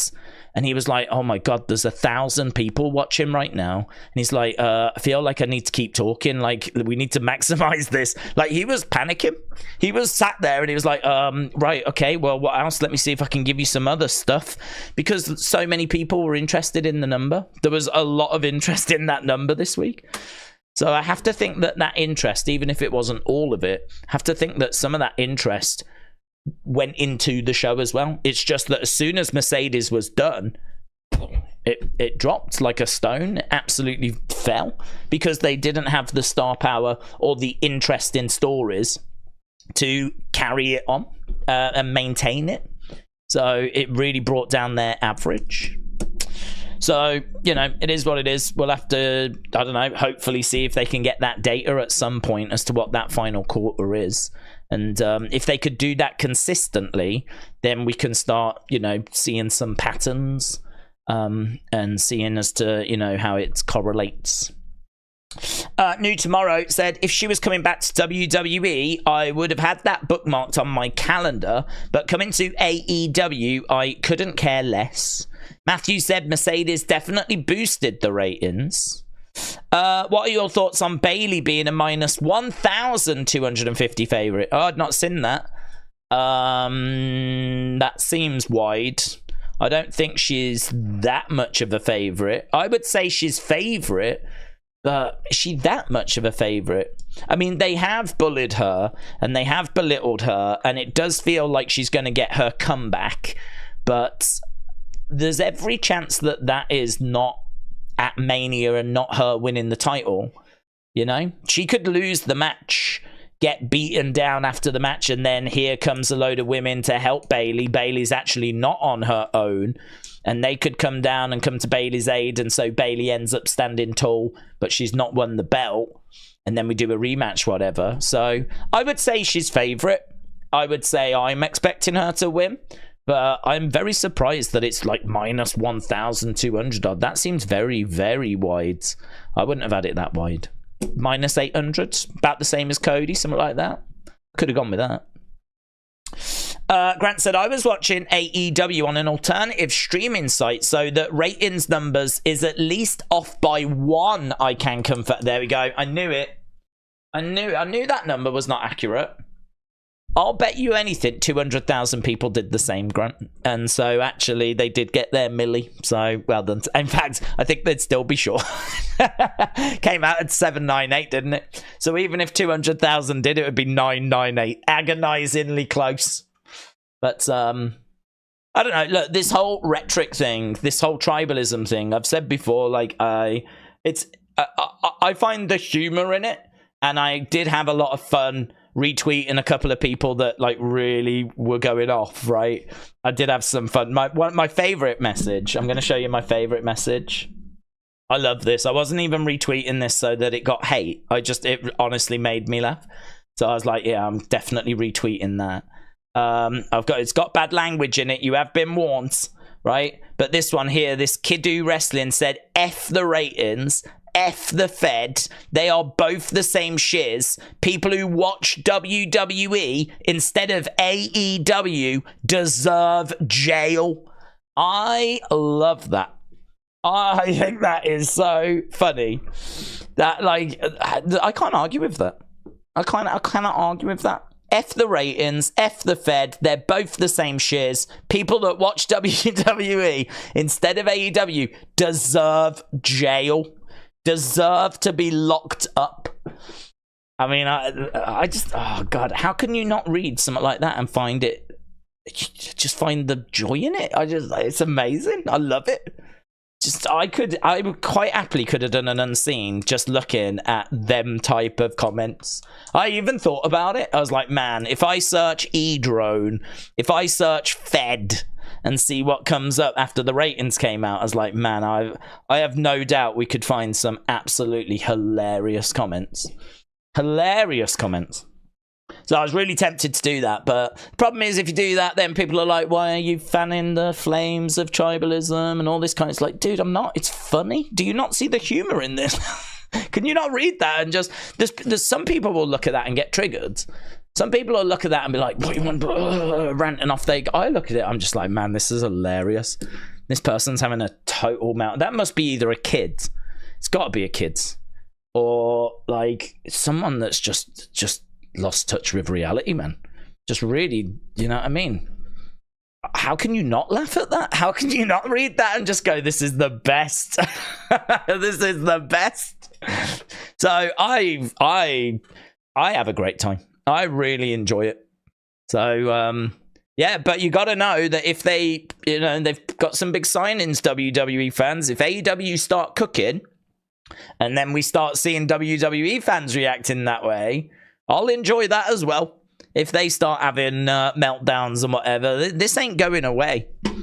We can all say, why can't we get along till we're blue in the face? It ain't going away. It ain't going to change. You might as well save your breath. So you can either get triggered by all this, roll your eyes at all this, or just find the things that you find fun in all this and actually focus on that. And I've decided to do the latter, where I'm going to find the comments that make me laugh instead, and I find entertaining. So yeah, I did really enjoy that. I got to tell you as well, E-drones, that's something that AEW fans call WWE fans. Is it just me? I think that's a really cool name. Like, do you know what I mean? When I think of drones, I think of like these robots that go on killing sprees, which, you know, maybe that's not cool, but it's pretty cool. You know, these flying robots that kill people. I don't know, man. Like, of all the things to be called E-drones, I'm like, yeah, man, let's go. Let's go. It's a bit like Cody Crybabies, where people are like, I'm a Cody Crybaby and I'm proud. I'm like E-drones for life. Let's go. E-drone, it sounds like a climate-friendly, sustainable drone. That's what it comes across like to me. It's a drone that runs on water, not fuel. There are no fossil fuels that are burned with an E-drone. It's all electric. It's all sustainable. It's all good. So as nicknames go, it's one that I would wear as a badge of honor, to be honest. So E-drones unite. Big Time said, if AEW did 900,000 or 1 million for Mercedes, Meltzer would sing till the crows came home bragging about it. If it's in the toilet, it's who cares about the rating. Well, I can't comment, to be honest. As I said, I don't. We know that Meltzer loves AEW's style of wrestling. I will say, though, he has been a little critical with them. He has been a bit critical. I've heard him being a bit critical, and whenever he's critical of AEW, it always catches my ear because I don't expect it. So I think even he has spoken off about how they've cooled, right? And granted, he might not have gone in as hard as some other people, but he's said that the product has cooled. He's said that it's clearly not where it was, right? I mean, it's hard to deny that. But he's not put his head in the sand on that. So I'm not defending him, right? He's a grown man, and I don't listen to everything that he says. But for me, I just think, like, you know, it was a disappointing number. It was a disappointing number. I thought her segment doing 1 million was good for her. I mean, I don't wish any ill will towards her. I think she is a star. She's maybe not as big a star as some other people. She's maybe not as big a star as she thinks she is. But I can't blame her for shouting about herself, you know, self-publicizing and, you know, marketing and whatever, like really making out that you are the bee's knees. And you kind of have to do that if you're a wrestler, because no one else is going to really do it for you. You've got to back yourself, and you've got to say, no, I am the shiz. I am someone you need to be watching. I am someone you need to be talking about. And I think that rubs people up the wrong way with her, that she's got that kind of really strong self-confidence, borderline arrogance. I think it comes across as arrogant at times, and I think it rubs people up the wrong way.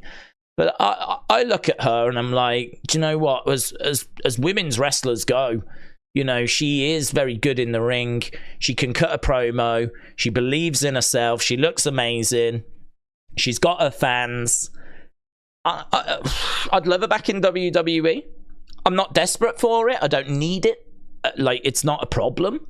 But I don't want to be a hypocrite and sit here and say, nah, she's trash, don't rate her, don't like her. And then she turns up in WWE and we're like, oh, she's amazing, thank God she's back home, blah, blah, blah. Do you know what I mean? I ain't going to do that. I'm just going to be honest, and my honest opinion is that I think she's good.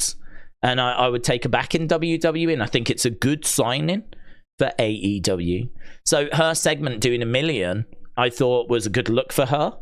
I know people are saying it's Big Bang Theory, and it could be, but without that historical data to kind of show how much of an effect it had, I can't say for certain of how, you know, if it was her, if it was Big Bang Theory. I just don't know. I'm sure it played a part, but she played a part as well. I think it's really unfair to not give her any credit for that, you know? Because there was intrigue. People wanted to know what she was going to do, and like, was she going to show and all that sort of stuff. Like, clearly people were wanting to know, and the whole Boston thing, and we haven't seen her for like, I don't know, May last year. So yeah, to me, her segment did good. The rest of the show bombed. AEW have clearly got problems they need to work out. They've got to find a way of building stars. For them, they've just brought in 3 stars. Granted, I don't know how much Okada is going to move the dial, because I think Okada is very niche. I think Ospreay, because he can speak English, and because people are seeing the amazing matches he's already putting on. I mean, his match with Takeshita, you know, people love that match. And didn't he have a match with Kyle Fletcher the other day, which people like were raving about as well? So I've no doubt that Will Ospreay is going to be a massive star for them. No doubt that Mercedes is going to do well.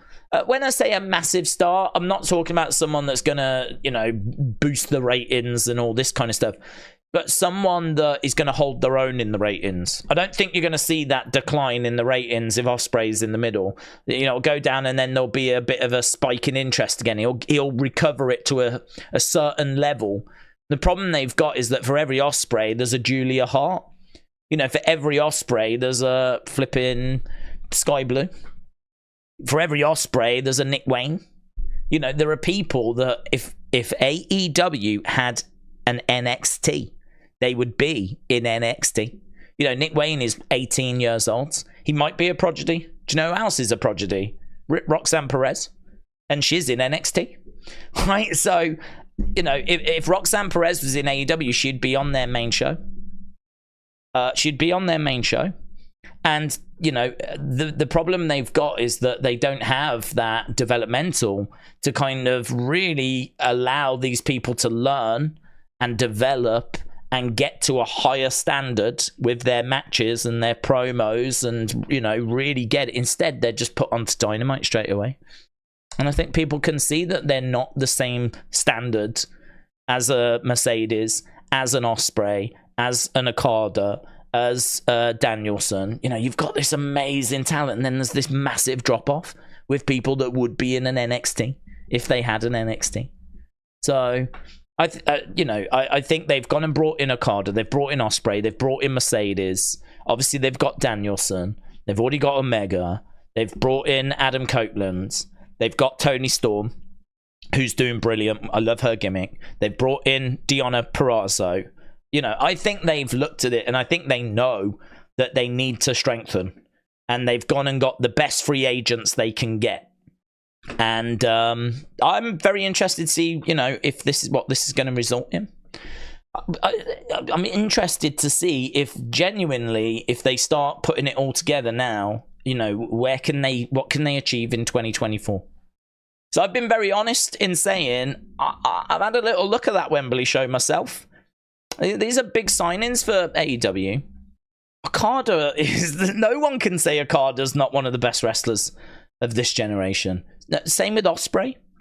Mercedes, big star. You know, Deonna Purrazzo, good talent. Maybe not a massive star, but good talent. Certainly known to wrestling fans because of her work in TNA. I think that AEW have got a lot of good things going on at the moment. It's just, well, they've got a lot of good wrestlers. They just need... It's like they've got this amazing jigsaw puzzle, right? They've got this amazing jigsaw puzzle. It's just, can they put the pieces together to create the jigsaw puzzle, to actually solve the problem? They've got all these amazing wrestlers. Can they put the pieces together and tell the stories and build the intrigue and get people excited for the next show and get a bit of buzz going and a bit of momentum? Can they do that? I think there's probably a big concern in that area that they can't. But I think it's undeniable that their roster's in a good place. Actually, from a recruitment point of view, they've done really well. They've spent money, but they've done really well. But are they going in? Do you know what? I would love to hear that they've gone and signed a couple of really good creative types. you know? A couple of really good creative minds that could go and do some really good booking for them. I would be really excited to hear if they'd done that. Because it's all well and good getting the talent on screen, but have you got the talent behind the scenes to back it up? Could you go and, you know, pick up some people that really know how to book? You know, that'd be interesting. I know they went and got that one woman, didn't they? They got that one woman who was from WWE. So maybe if she's put in charge of Mercedes, maybe they could get somewhere. It's going to be an interesting time. I think what we just saw with Big Business is the start of something. And so it's going to be interesting to see what stories Mercedes gets into, how they use Okada, how they use Ospreay, and when MJF comes back, and where it is that we actually get to. Matthew said, do you think Judgment Day will retain the tag titles? No. Tag division is looking healthy for the first time in a long time. I agree. I think the only thing I would say is that I would like to see the tag teams get a little bit more time and a bit more fleshed out. I sort of feel like there's a lot of teams that are kind of involved in other things. Like, for example, DIY, you know, they're involved with like R-Truth at the moment and The Miz, and they're taking on Imperium, but there's quite a few people around that story, you know? Imperium and DIY, like those two teams are fine, and you've got Awesome Truth in there as well, but they're sort of, it's all a bit mixed up and messed together, you know.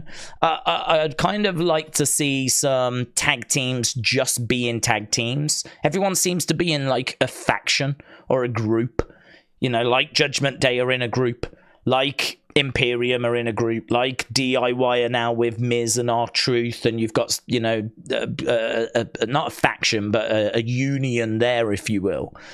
Where's the tag teams that's just on their own? I mean, even Alpha Academy have added Maxine and Akira Tozawa, and they're working with the Creed brothers, and the Creed brothers have got Ivy, and so there's a sort of union there as well. I sort of feel like back in the day, we had tag teams that were just on their own. Two guys on their own. Maybe they had a manager with them, but that manager was there to talk for them. You know, it was a Jimmy Hart that was there to put over the team. I think there is a lot of teams that are just sort of together. I think, like, it's one of them where if you showed just the teams, you would be like, you're right. Awesome Truth, DIY, Creed Brothers, Street Profits, who are in a faction, Authors of Pain, who are in a faction, you know, LWO, who are in a faction, Legado del Fantasma, who are in a faction, Imperium, who obviously work with Gunther. As we said, you know, if you actually went through all the list of teams, I completely agree. Tag division's in a great place. But what I feel is missing is I feel like I don't get to see just the teams on their own and maybe find out a bit about them.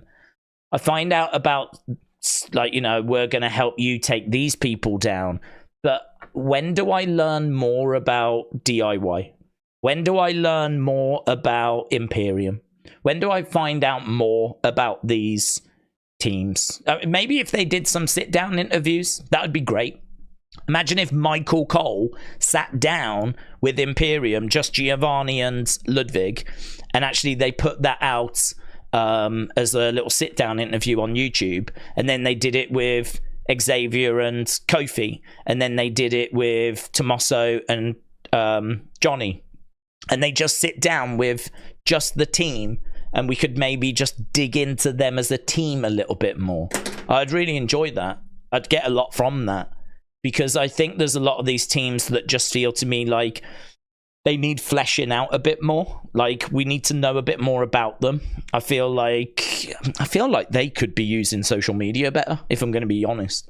I feel like social media is there for them. Probably part of it isn't laziness. It's probably a bit of, I don't want to rock the boat, which you can understand. Because if you're going to do a promo on social media, like Drew's been doing, you maybe run the risk of saying something WWE didn't want you to say, or maybe just kind of indicating something's going in a direction WWE don't want to go. And, you know, you stand probably a better chance of being told off than praised. If you do something like that on your own accord, there's probably a better chance that someone's coming up to you and saying you shouldn't have done that than there is someone going, I saw that thing you did. It was brilliant. It was amazing. You did such a good job. Here's a pat on the back. There's probably a better chance you're getting told off than praised. So you could understand why people are like, it's not worth it. I'll just read whatever it is that they script for me and go home and see my family instead. But I think that there's a big missed opportunity there. I think it'd be good for WWE to sort of encourage superstars to flesh out their characters more on social media, but just give them a bit of framework. Like, do you know what I mean? You could maybe talk about your character's backstory, or you can talk about your goals or whatever. This is the kind of thing that we've got planned for you. This is the kind of thing that we, you know, would want you to talk about that you want to achieve, because this is what we've got planned. And so you can talk about wanting to do this and that because this is where you're going. A bit like Liv's doing. You know, Liv's made it clear that she's not after the title. She's just after Rhea. She said, I don't need to win the Rumble to get where I want to get to. I don't know. I'm not bothered about winning the Rumble. But where I need to get to is Rhea Ripley. And the Rumble would have helped, but I don't need it because I'm not after the belt. And she could have done great promos on social media. She knows what she needs to talk about. She needs to talk about when she was away, how she was thinking of Rhea, and how it just dominated her thoughts, and she can't sleep at night, she can't get stuff done, and she closes her eyes, all she can see is that moment that Rhea attacked her. Do you know what I mean? She could flesh it out on social media as well. But they don't. A lot of these talents don't. We hear from Drew, we hear from The Rock, who can do what he wants. Who's going to tell The Rock he's wrong? He's got his own writer, so who's going to tell him he's wrong?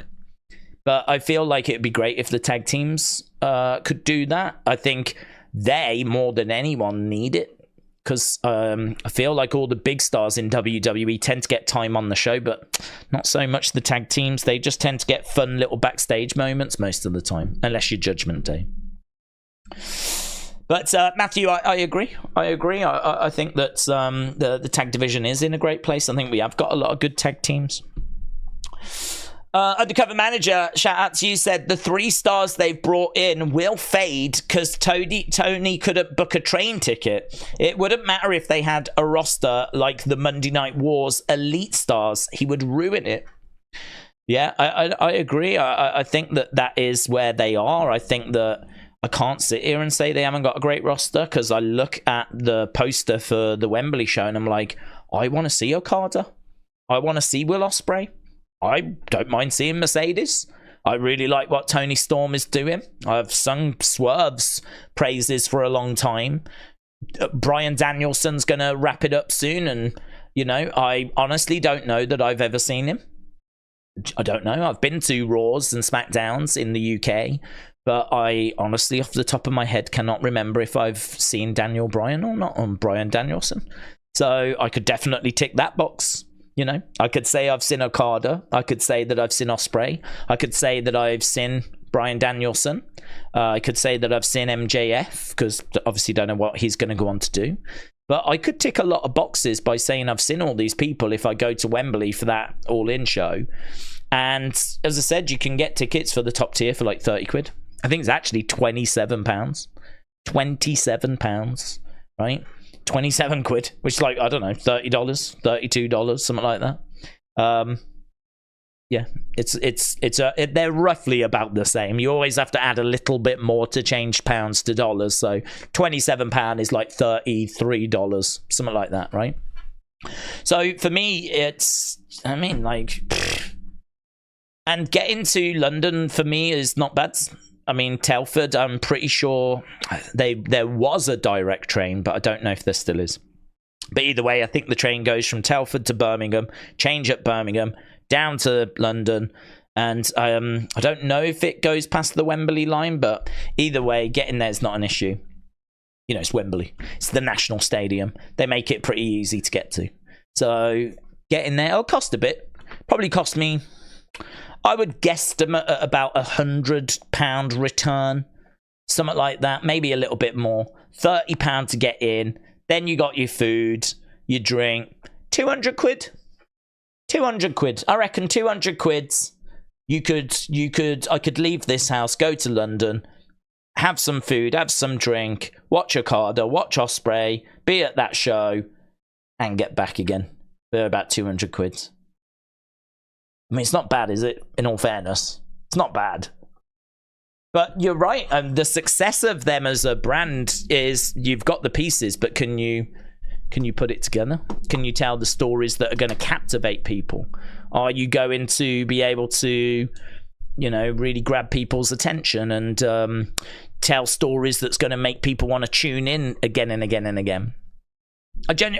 For me, I think I want to see that Wembley card before I commit to buying any tickets. I want to see the Wembley card.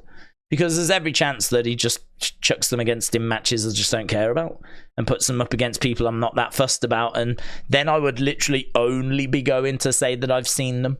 That'd be the only reason to go, rather than because I want to see the actual matches. But listen, if they do a Mega Okada, that alone might be enough to get me to go.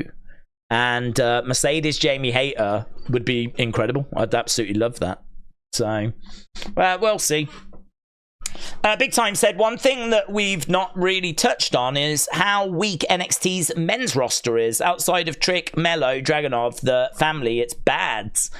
I'm not a fan of the people they've brought in, to be honest. I don't think the people they've brought in from AEW were the right calls. I mean, Lexis King, it feels like there's maybe something there, but I can't say that he's really got going for me. So he had a good promo, which I highlighted in an Unseen episode. And his look is okay.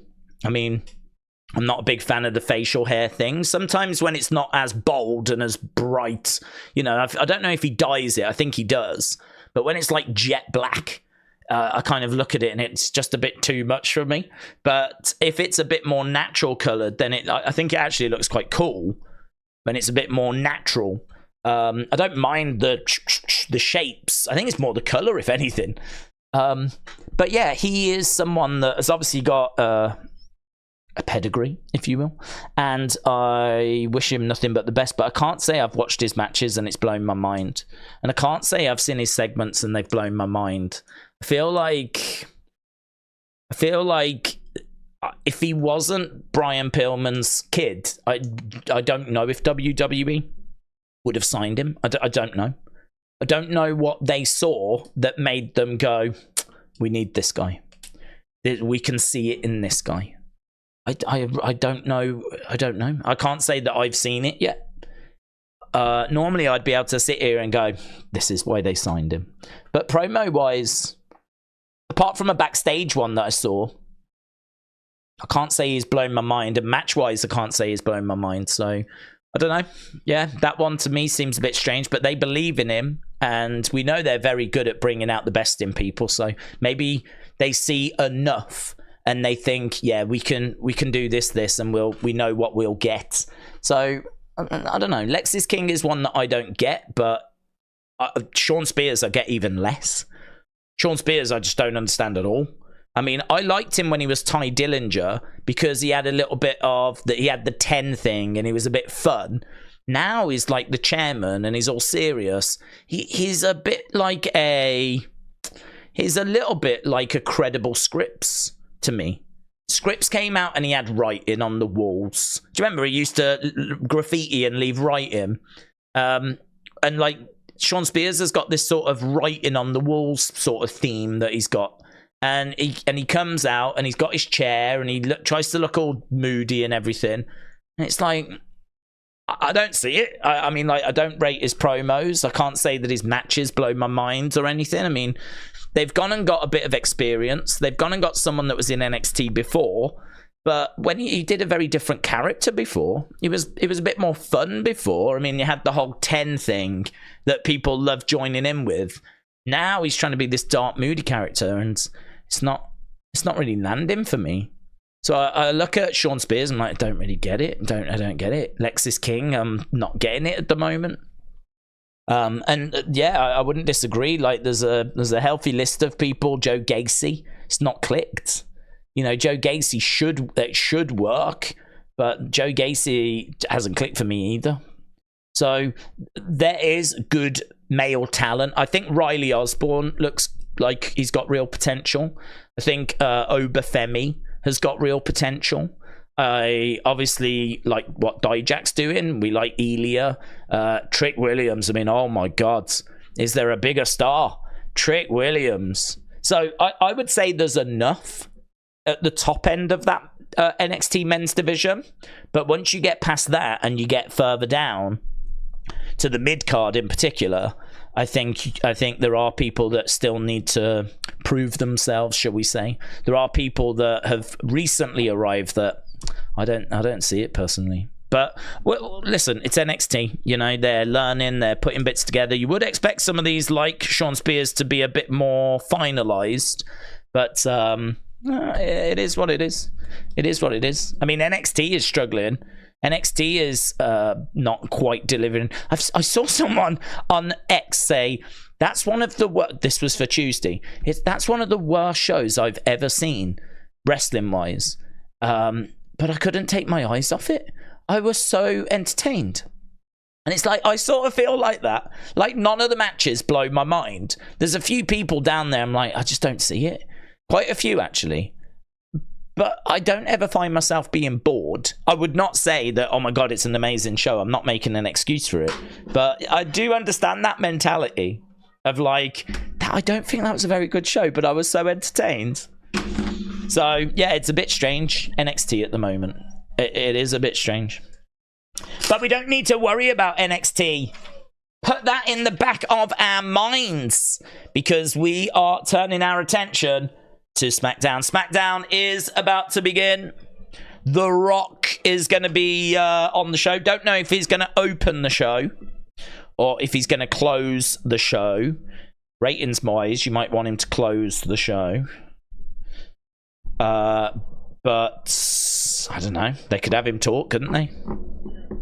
They could have him talk. Do you want to know something interesting that I was just thinking? If you put him at the end, do you have a pretty flat line as people are waiting for The Rock, and then when he comes out, you go, boom, quite steep increase? Or, and I'd have to have a look at the breakdown in previous weeks, do you put him at the start, like they did with the Mercedes, and you actually get a real big rating at the start as people tune in to see The Rock, and then it might drop like a stone as soon as it goes, but then does it actually more gradually decline as people decide this isn't for them? You know? I wonder if there's been any work done to see as to which actually draws the bigger rating. If you have him at the end, you are making people wait, and so people are sticking around longer. But I don't know that it increases as it gets to the end, if you know what I mean. It might be flat and then like boom. Have to have a look at the quarter-hour breakdowns on that.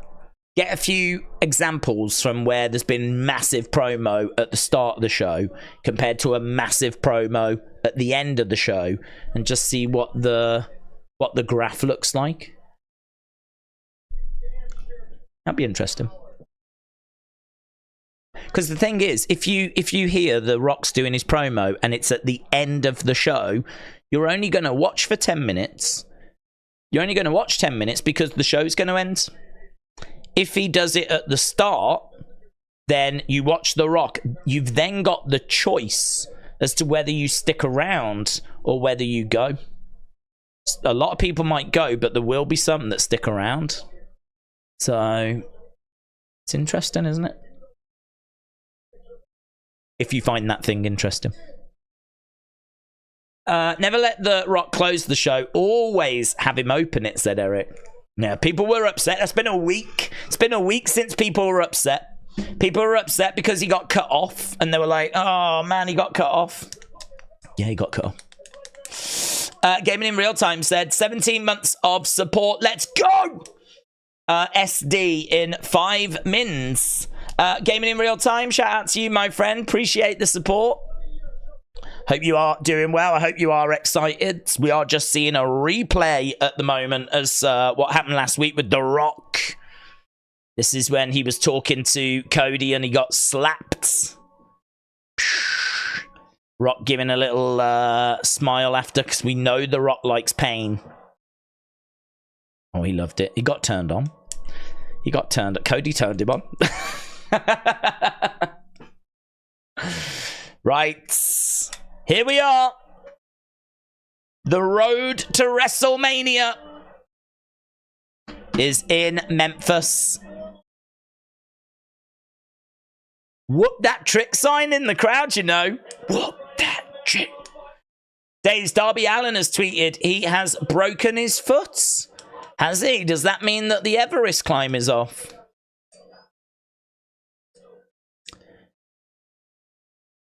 Feels like The Rock. We're starting with The Rock. If you smell. Dun, dun, dun, dun, dun, dun. Right, here comes The Rock then. Dun, dun, dun, dun, dun. What's he gonna say? And is Cody gonna interrupt? No Roman Reigns.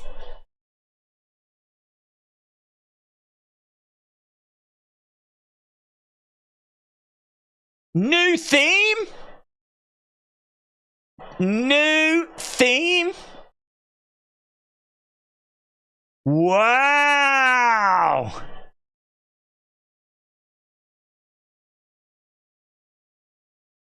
Slower? Yep.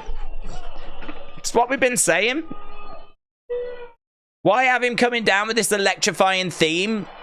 So it starts with if you smell, and then it goes into this slower number. Hollywoods. Wow, they changed it.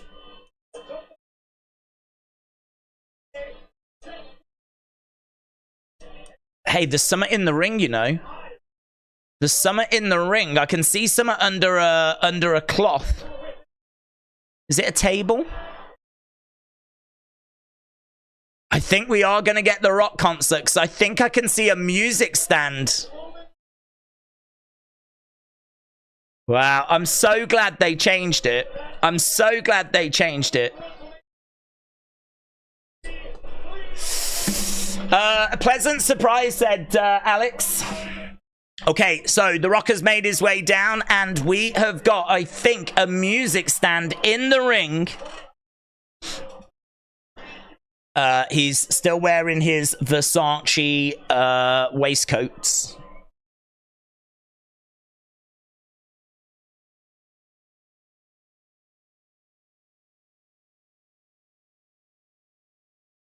Have we got, it's just him. There's no Roman Reigns.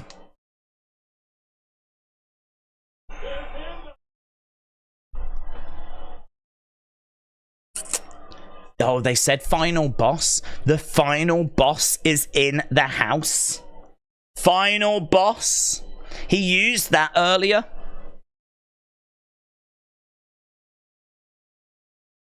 I think we've got some Rocky chants and we've got some Cody chants.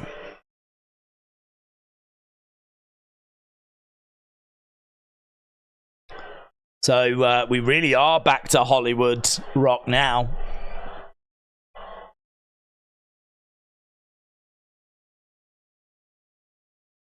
There's loud cheers from the fans.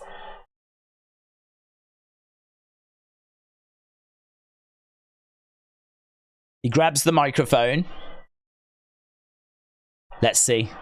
Rock concerts that erase your mind. Where is Nia belly dancing? Wasn't after that personally. That's not what I was looking for.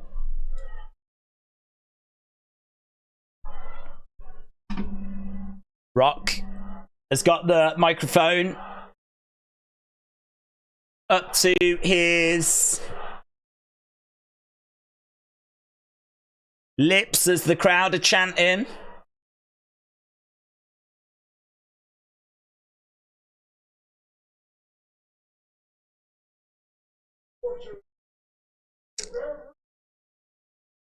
Usually The Rock comes out here and he torches and scorches every city he is in. But tonight, it's different.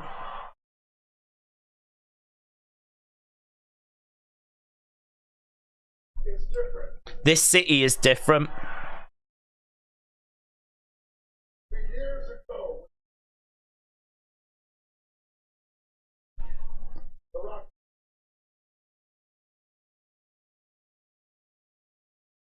The Rock started in Memphis, Tennessee.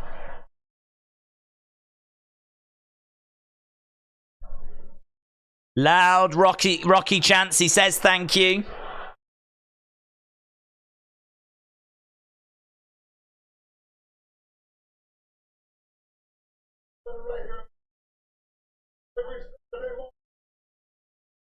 Every Saturday morning, Channel 5.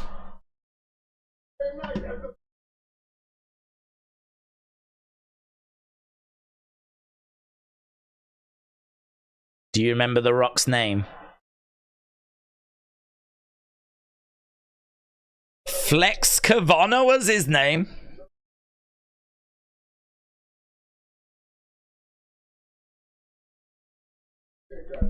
Someone shouts, I love you. He's all very positive here at the moment.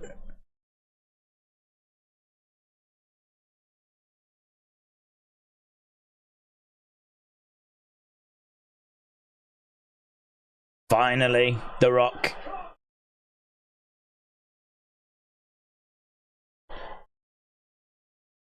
Yeah, all good so far, all positive. The chants are loud, said Brony. Home. He says home.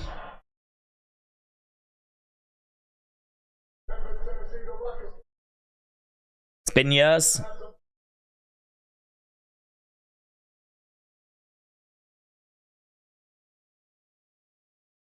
This is the home of the blues. The home of Elvis. It's the home of Jerry Lawler. You want to hear The Rock sing a song? Here we go. Here we go.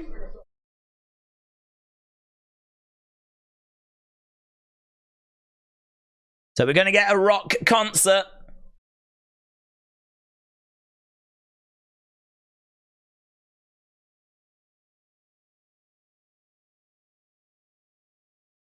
Okay, we got a couple of guys, a couple of boomers. Honestly, all script part, The Rock has made this so entertaining, said William. We get that thing that was missing back. Thank you, Rock. Stone said, I grew up watching the USWA every Saturday on Channel 5 with the legend Dave Brown calling the action.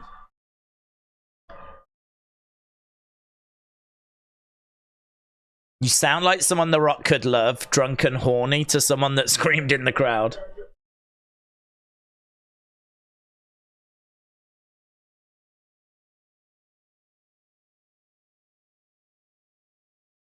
Okay, a few boos for Cody. Crowd are very much with The Rock tonight.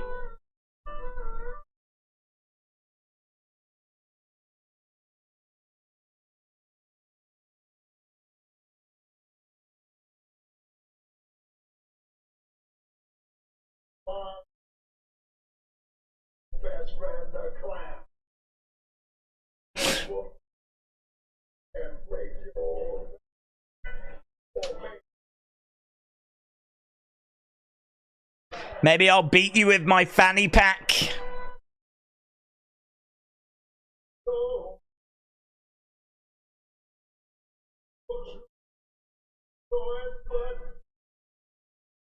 You'll have no choice but to cry to your mama.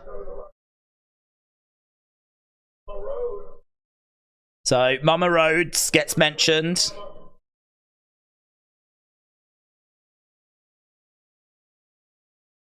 Rock is a mama's boy.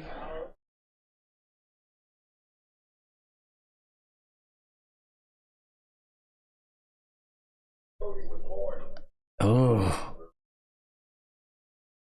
Here's a story about how Cody was born. He called him a mistake last week.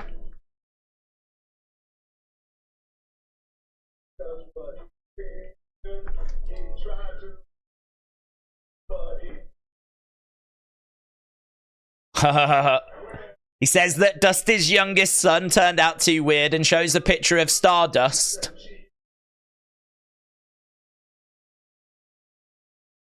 Talks about using cheap condoms.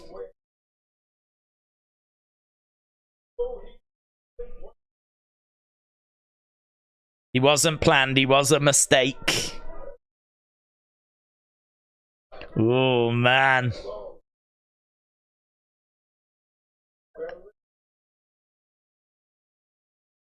The living embodiment of cringe, Seth Rollins. This is great from The Rock. It's been so long since we had a fun segment like this. Normally the segments are so... Oh, your wife's more popular than you.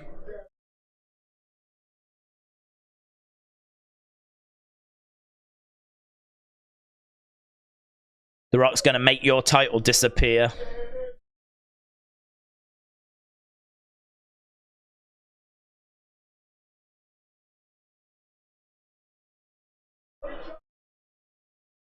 I don't get that reference.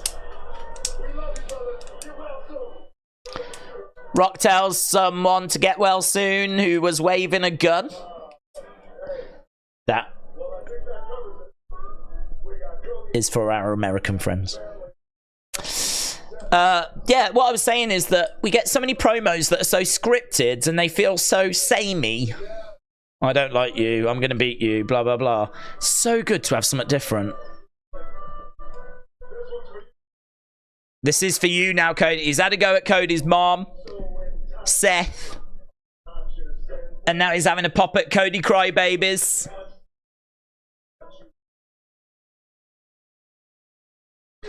You can have sex, but you've got to pay cash. He's talking about you, by the way. Yeah. What about that, you cry, baby? There's a picture of a dude. They're doing that dude dirty, man, on screen. Come and kiss the ass of the final boss. He just went in hard on you lot there.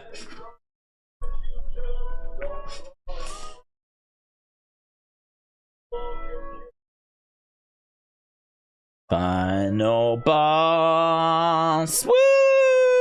I'm a Rock fan now. Stupid Cody Crybabies. Cody's never done a segment like this, has he? Boring. I'm proud to be a Rocky Crybaby, said Dro. So he went in on Cody. He went in on Cody being a mistake. He went in on Seth. And he went in on Cody Crybabies.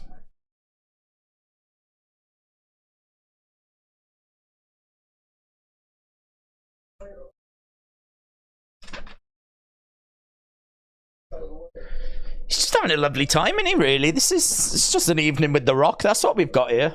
Bit of stand-up comedy, a little bit of music.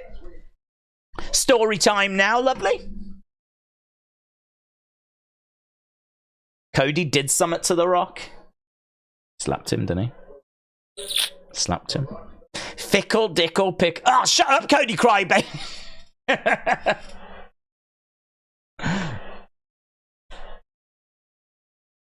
We're seeing a replay of the slap.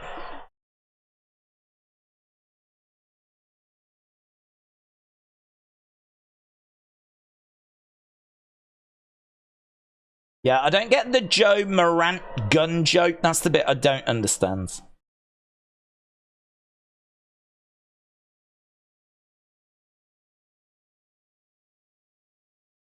You slapped the hell out of The Rock.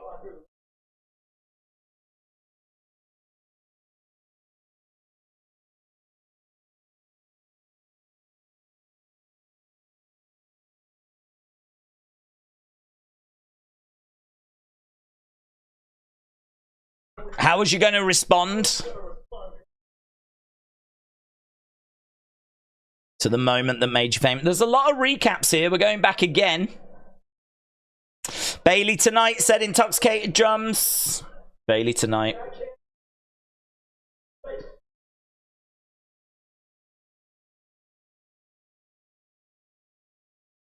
Cried, didn't he?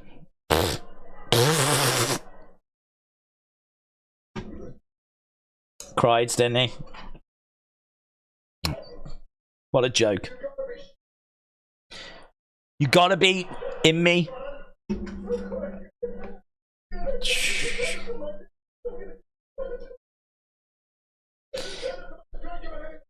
You ain't giving anyone anything.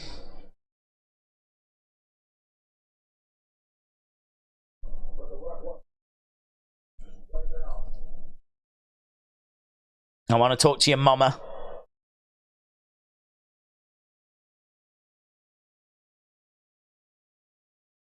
The Rock knows you're watching. I know you're listening. You don't know The Rock.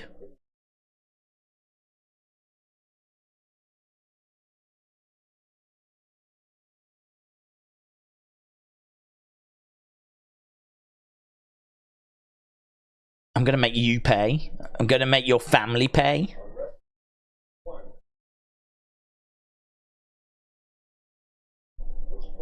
Look how close this camera is, man. So close. Mama Rhodes.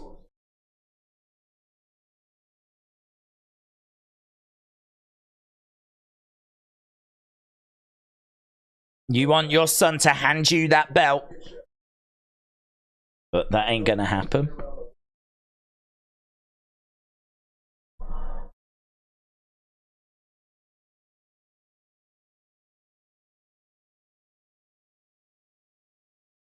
Mama Rhodes. You are getting a belt. The Rock's belt. Remember, Jake slapped Elizabeth and Savage's response said, David's, somebody call your mama. We do need... What that trick chant? Jay Morant is trending right now. Hollywood Rock theme is trending right now. Oh, he's brought the belt. Another Brian Gerwitz classic, people are saying. This man has got me crying. I'm sorry, no one in the history of wrestling is a better entertainer.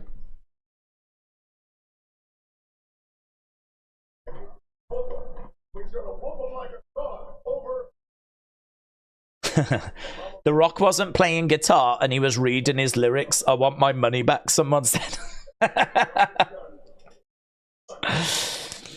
What that trick? Rock sending people to medical facilities like old school. Bless you, Rock. Yeah, where are you, Cody Cry babies? Hey, where are you now? Rock's way more entertaining than Cody. Cody just cries. You're gonna be crying.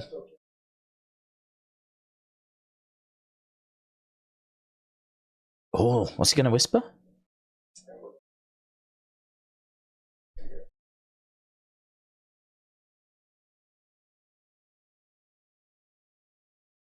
Michelle.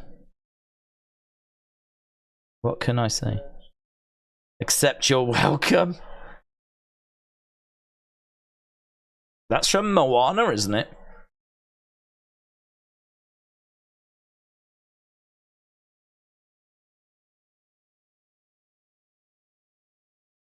That'd be pretty cool, though, wouldn't it? You know, having the guy out of Moana sing the actual song to you. That'd make me feel better.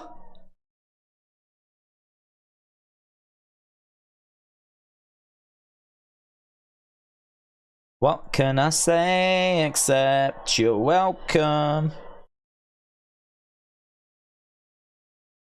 He's unhinged, man, isn't he? He's starting to get unhinged. He's reveling in who he is.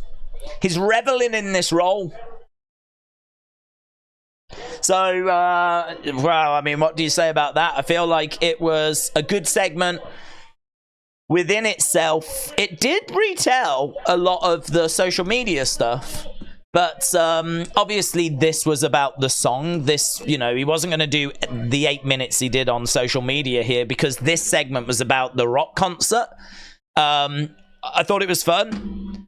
I do think there's a bit of a problem of how fun the Rock is compared to Cody, who's being like so serious. And so like Cody's leaning into the emotion, Rock's leaning into the humor.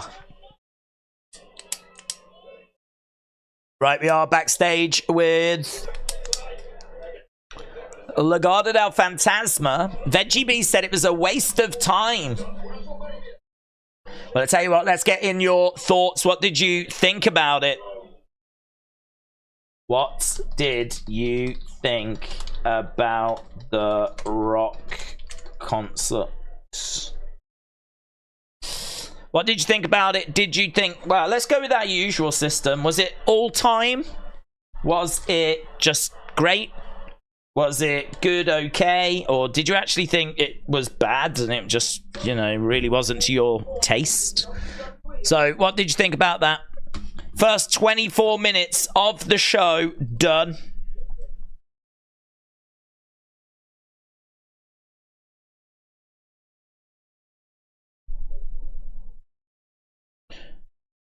Is it me that feels a little like, why is The Rock sending up on SmackDown same night and says the same shiz? Wouldn't be bad. Where's Undercover Manager? Wouldn't be so bad if he did the IG promo on Wednesday. Well, I think that he didn't do the full same 8 minutes. He touched on the same theme, but I think he fleshed it out a bit more on social media. That's how I've took it. I think this segment was about showing a bit of love to Memphis and talking about his relationship with the place, and the place loved him, and the Rock concert. That was the main bulk of this, but he wanted to make sure that he got in a few bits from the social media post earlier because that's important. And for me, he didn't copy it. He just took a few highlights from it because it is important, and not everyone will have seen that post. That has been a big criticism, people saying I don't like them doing the social media thing because not everyone lives on social media. There'll be plenty of people that won't have seen him put that out today. So I agree, don't copy it word for words, but you can still take the highlights of it and put it into this, because I think it is important that people know that he's now talking about Cody's mom and things are getting even more personal. And he's talking about whipping Cody with a belt, Cody's blood being on that belt, and then handing it over to the mom. So I don't think taking the highlights from that are a problem.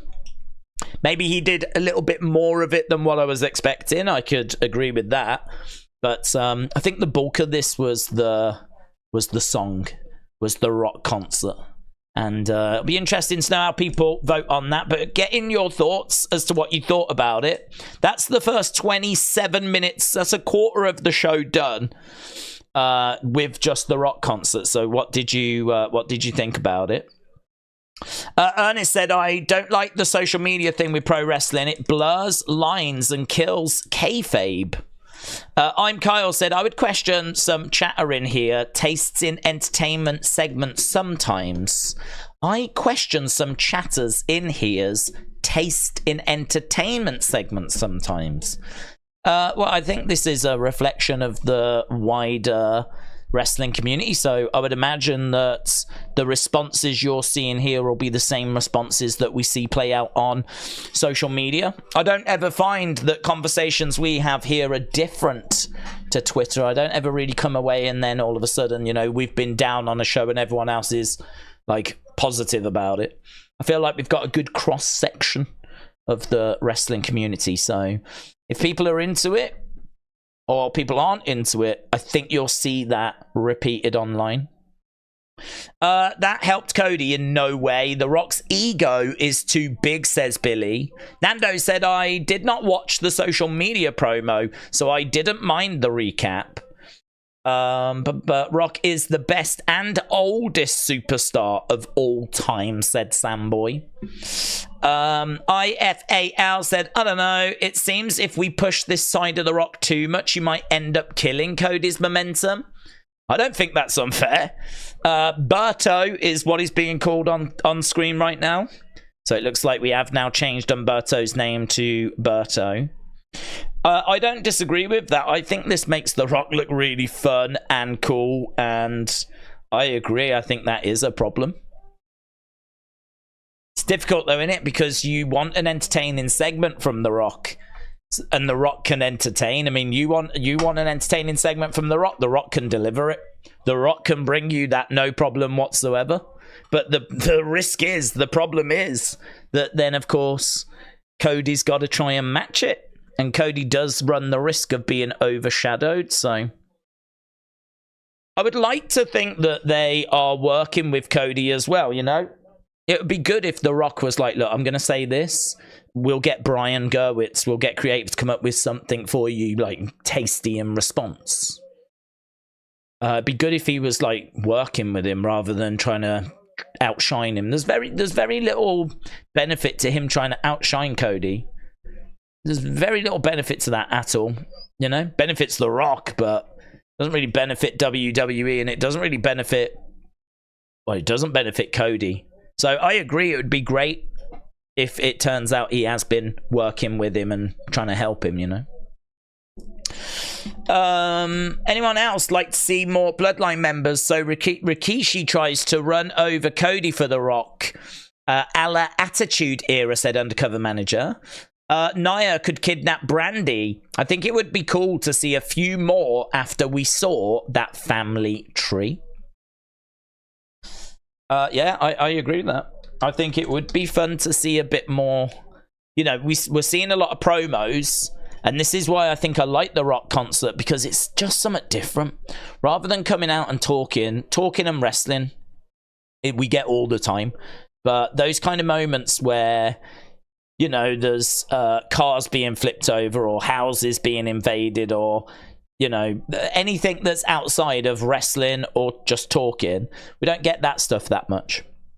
And I feel like a Rock concert, well, that's a segment that I'm sure we'll look back on. It's definitely got the internet buzzing, as you would imagine. We know that some of the things he mentioned in there have trended or are trending. Heel Rock is trending. Smackdown is trending. That dude with the gun is trending. Right, we are going to commercial break.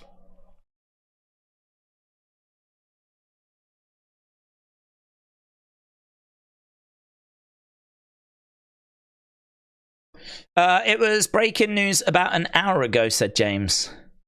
Rikishi, I did it for The Rock, said Richards. This match is trash. Back elbow as elbow drop there by LWO. Shoulder up there by Berto.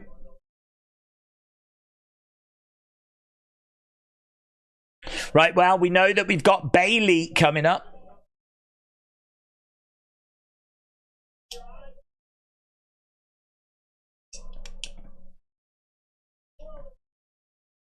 Oof.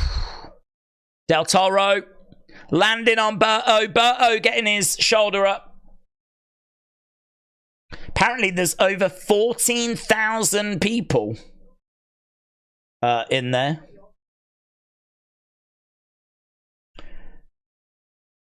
No DQ said SmackDown already getting an A for that opening segment. So no DQ. Definitely enjoying it.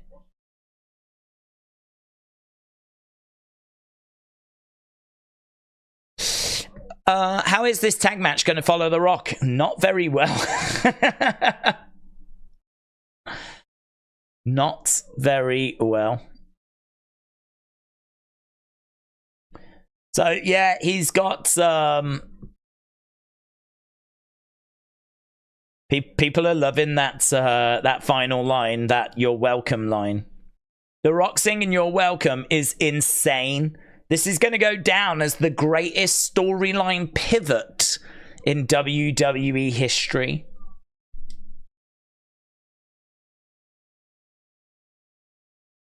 Memphis were chanting, "Whoop that Trick." And actually, Trick Williams has responded. Trick Williams has responded saying, shout out to Memphis. If you know, you know, as they were chanting, "Whoop that Trick." So Trick Williams has actually took to social media to respond. But look at my super chats. Yes, we do need to catch up on those. Let's do those. Jacob Fatu has got an MLW figure coming to add to the bloodline, said Defcon Prime. Defcon Prime, shout out to you. I didn't even know that MLW had figures, to be honest, so that's interesting. King Yeti said, like a baby, I've been with you for 9 months. Oh, that's amazing. You're my favorite child. So King Yeti, shout out to you. Appreciate the support. Trick is going to be such a superstar, said Jeremy. Cody crying about leaving AEW, said Zoom. Brony said, I love what The Rock has been doing ever since returning to WWE, but I must admit it feels like he is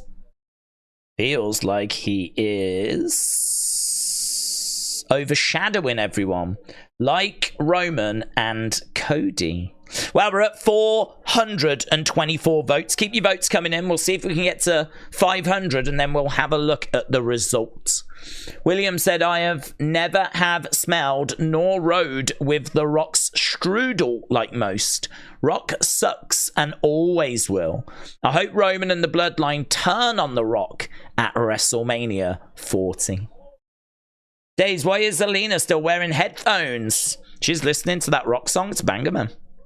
It's going to be on Spotify. So she's probably listening to it again, vibing. Right, we are back underway, and we're still going with this match at the moment. It's not been that long, in all fairness. The Rock finished about 8 minutes or so ago. The Rock is the final boss. I don't mind The Rock as the final boss, actually.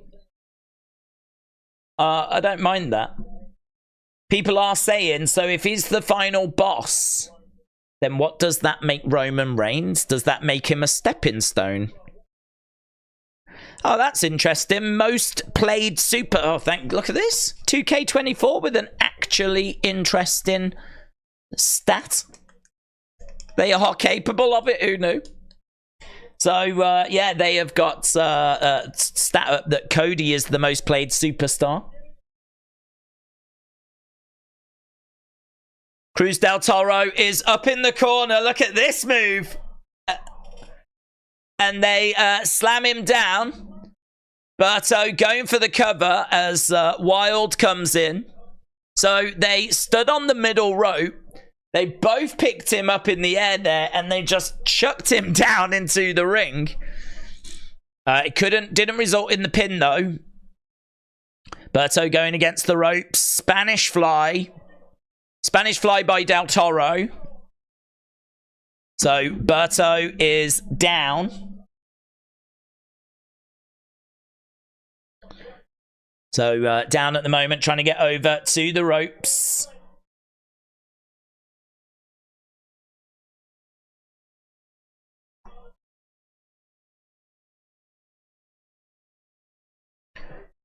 Nice double missile drop kick there by Wilds. Inverted atomic drop. Oh, that was nasty, man. Where he just kicked him in the head. Net breaker. Damn, I think that really got Angel. I hope he's okay. It goes over. He still looks a bit dazed in the corner. Super kick comes in. Angel against the ropes. Wild coming over. Looking for a... Oh, DDT spikes him on his head. 1, 2. And a save there by Berto. I don't know what the rules are for this. I mean, it feels like the ref has lost control of this like forever ago. Going to the outsides. Angel is against the ropes, getting into the ring. Super kick there by Angel. Tag. Oh, well. Up, down, kick to the midsection as he lands. 1, 2, 3. And it's a win for Berto and Angel. So let's end the poll. We didn't quite get to the 500s. So we'll end that poll. What did you think about the match?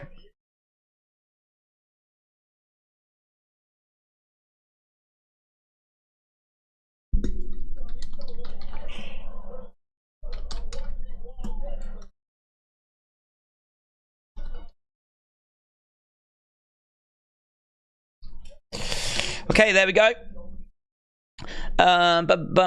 Yes, the Irish team won. Everybody drink your green beer, said David. LWO should have won. Oh, bracket 1. So these two have gone through in bracket 1. This is Damage Control arriving. Bayley, Dakota coming up tonight. Got Kyrie, Io, Asuka. Not really giving anything away. There's Bayley. Bayley arriving.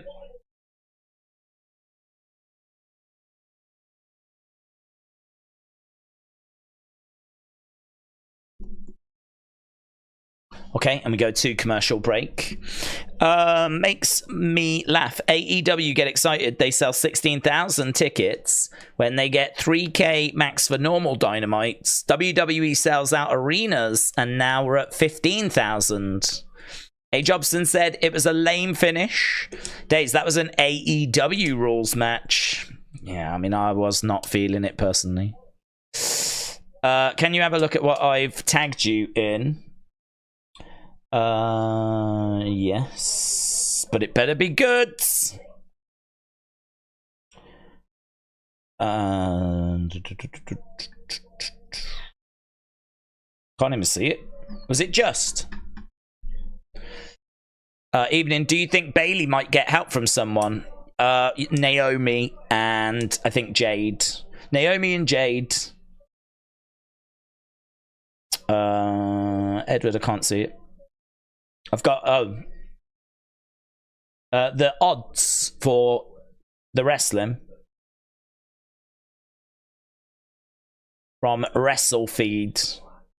What have they got? Cody. Oh, it doesn't say.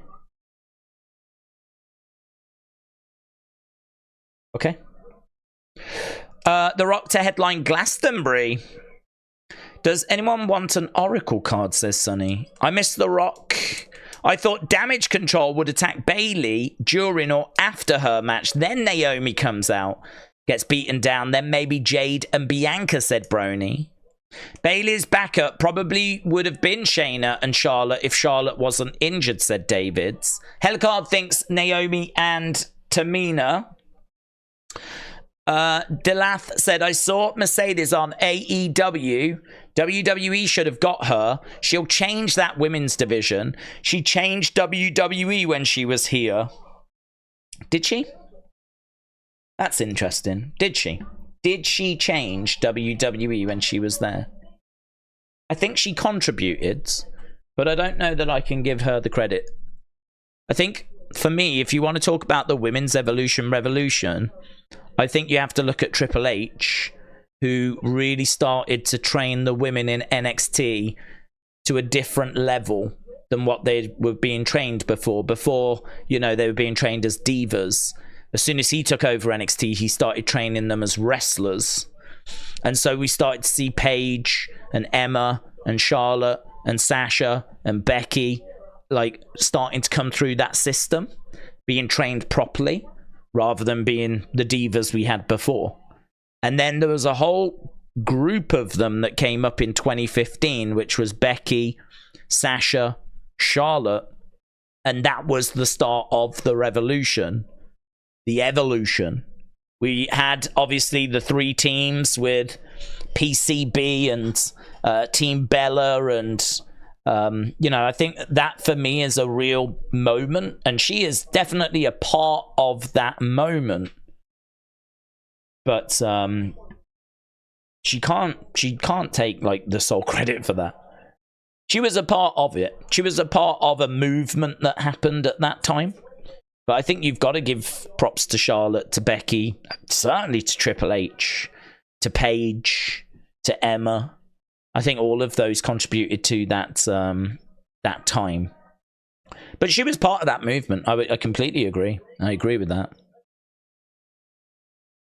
Is she going to be the needle mover that they need? We'll find out as we go back.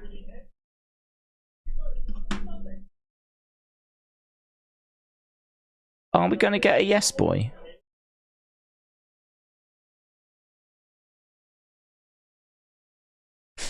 I don't know if they did a yes boy as we were looking at the Memphis there, but LA Knight's coming out.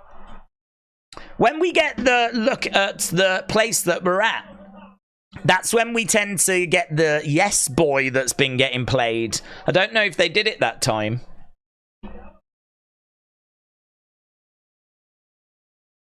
So Angel and Berto pick up the dub. LA Knight is coming out to speak to Kayla Braxton. They are in the entranceway right now. We're 15 minutes away from concluding the first hour.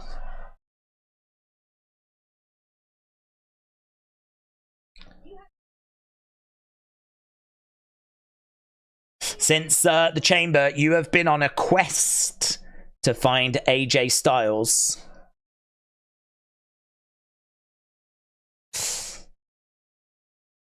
Ma'am, I just need to cook for a minute. Let's go. Cook. Cook away. Let me talk to you.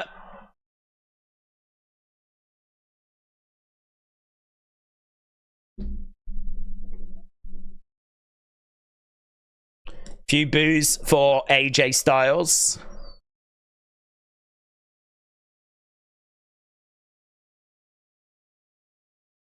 You said last week I needed to be humble. Let's end this poll. Ellis Dub, shout out to you.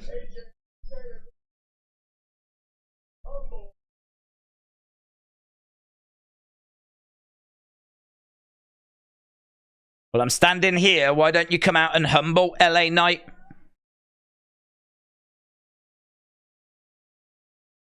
That's what I thought.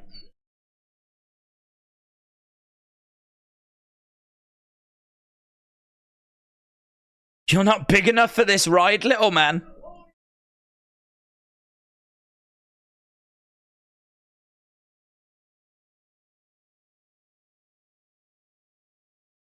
So they're giving him a mic. He's doing his promo in the entranceway.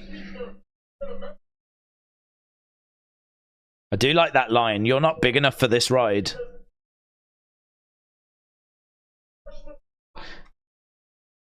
Nana!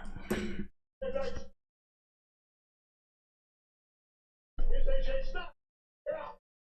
says AJ Styles is the biggest mark.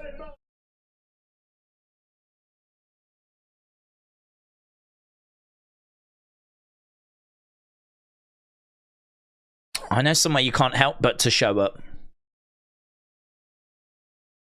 Flat Earth Society. AJ Styles, LA Knight. So, AJ Styles, LA Knight.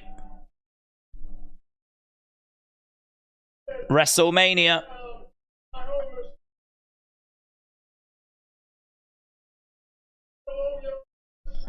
I might not own the place, but at WrestleMania, I'll own your ass. No, yeah. Oh, here's AJ. Boom! With a chair. AJ Styles with a chair. AJ nails LA Knights.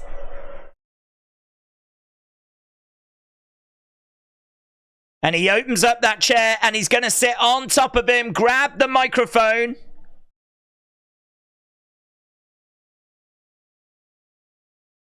I accept, says AJ Styles. LA Knight against AJ Styles. It might not be the match people wanted.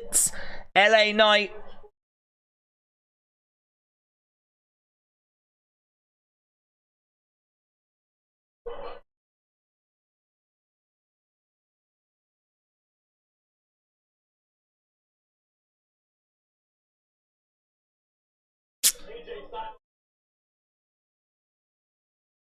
LA Knight AJ will be a very good match. Days Colby goes off on Ian Gary, says Grace. Wonder if that's a fight that's coming up. I don't know if they've announced a match between them. Ugh. I put this out on social media and people told me I'm deluded, right? I think there's a chance, I'm not saying that it is, but I'm just saying there's a chance that the Prime logo is a work. I think there's a chance that they know that a Prime bottle in the middle of the ring would upset the diehard fans, the hardcore fans. And it will get people saying, I can't believe Prime's doing this. Any mentions of Prime on social media, any mentions of Prime on streams like this, Smackdown reviews from last week, any mentions of Prime, memes that were made and all of that stuff, that could be the advert. So I know that WWE put out a statement, but I'm just saying there's a chance.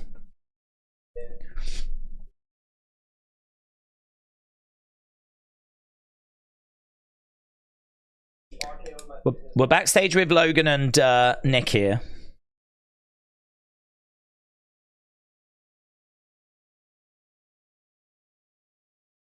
You don't want to dwell on the past.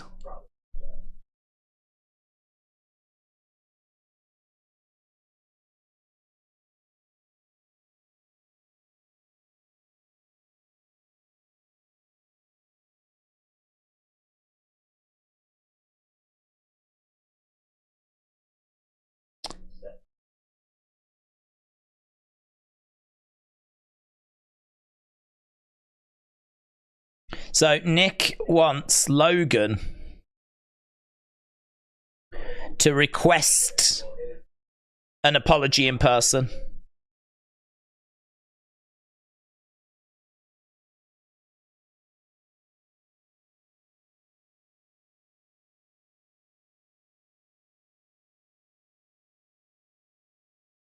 How can I expect you to do me a job when you can't even find an opponent for WrestleMania? Right, so that is clearly going to end up with Randy and Logan. There are some people thinking that Kevin Owens could find his way in there. Don't think they're going to put LA Knight and AJ in there as well. Randy has already paid forward a fine. Nick Aldis doesn't want any more RKOs, said AF Chris. James said Bray got LA Knight over big time, says James. Chris said Logan needs to buzz off that ridiculous skunk tail looking hair. Danny D said Logan and Prime really do suck. No, Michael Cole, Logan Paul at Mania. Right, Grayson Waller. The new Rock theme goes hard, says Wrestling Vidv.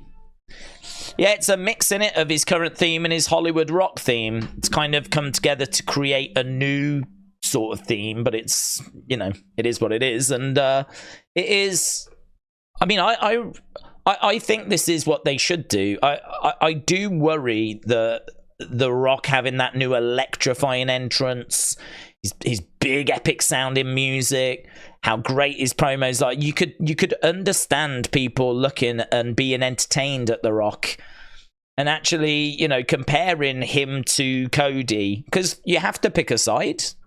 You have to pick a side. Do you want Cody to finish his story, or are you with The Rock? You know, someone that's a massive star who obviously has achieved a lot, and, you know, the Attitude Era, and it's The Rock. it's very, very difficult for Cody to sort of win that battle, to be honest, against The Rock, but he is winning it. He is winning it. The people are with Cody. They want him to finish his story.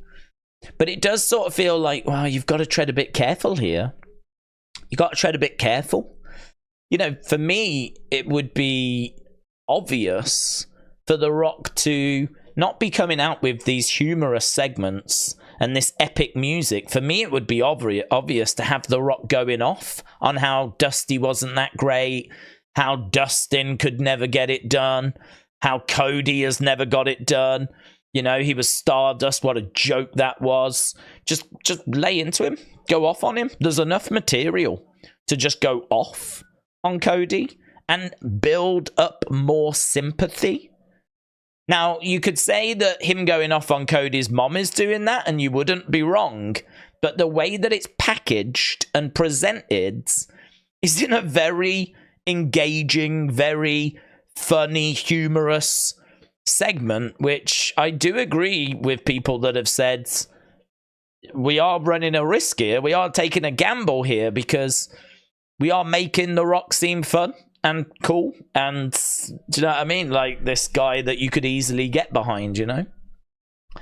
So we are taking a bit of a gamble. I have seen people kind of with that attitude, and I totally see where they're coming from. I enjoyed the Rock promo segment, though, the Rock concert. I definitely enjoyed it. I don't think it was a bad segment, personally. But, yeah, I mean, it is true. How does Cody come back? What, burst out crying? It's hard, isn't it? It's really hard. Really difficult for him to sort of compete against The Rock and how engaging The Rock is at the moment.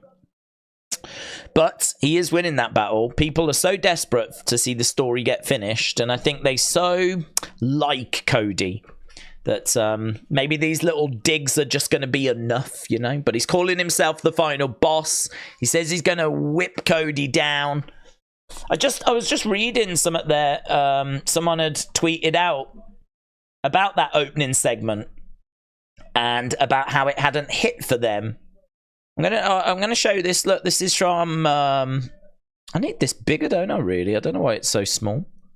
Make it a bit bigger. I was going to put this in unseen as well, but I just read this. Look, with Sam Roberts. So, what's a TikTok said? Except the promo was delivered as a face, loving fans, loving the city, wanting to have fun, being happy. Anyone else, and people would be losing their minds. I'm in love with what Rock has done so far, but tonight, other than the music, was rough.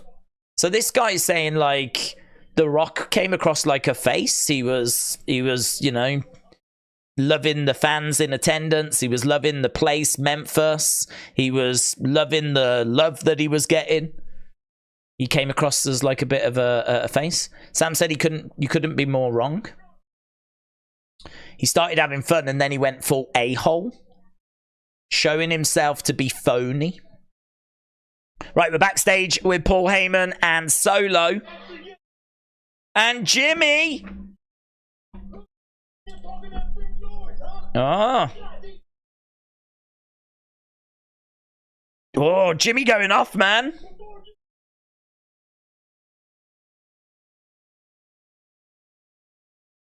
You was my little brother. You followed me everywhere.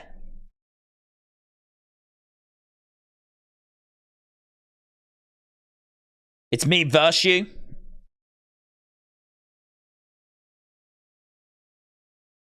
You want me?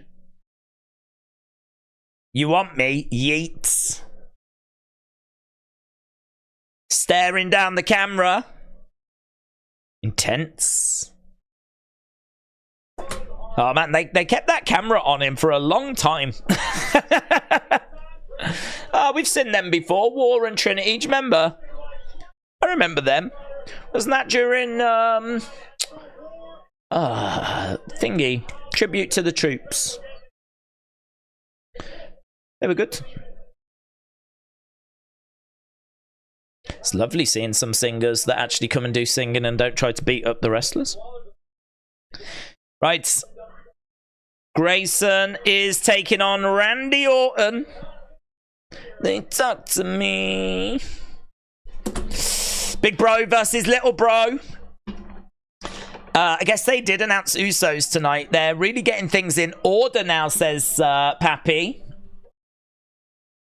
They did. Ric Flair was impressed. Ric Flair has said, Rock, you are the most entertaining MFer in the entire history of the wrestling business, and I've seen them all, including myself. I pale into comparison. I'm so thankful for our friendship and respect. God bless you. You are the effing man. Woo. That from Ric Flair? Ric Flair loved it. Ric Flair loved it. Wow. Wow. Ric Flair loved it.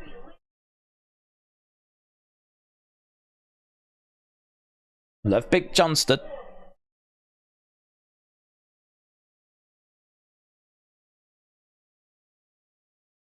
Mattel Creations. Big Johnston. Just got a mention.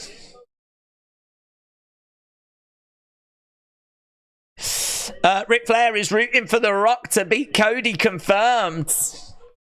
Oh, it's amazing if you think about the history between Ric Flair and Dusty as well.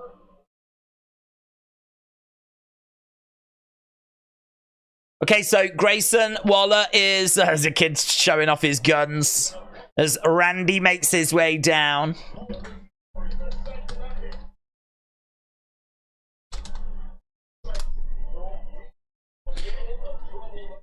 Grayson versus Randy Orton. We know that Logan wanted an apology.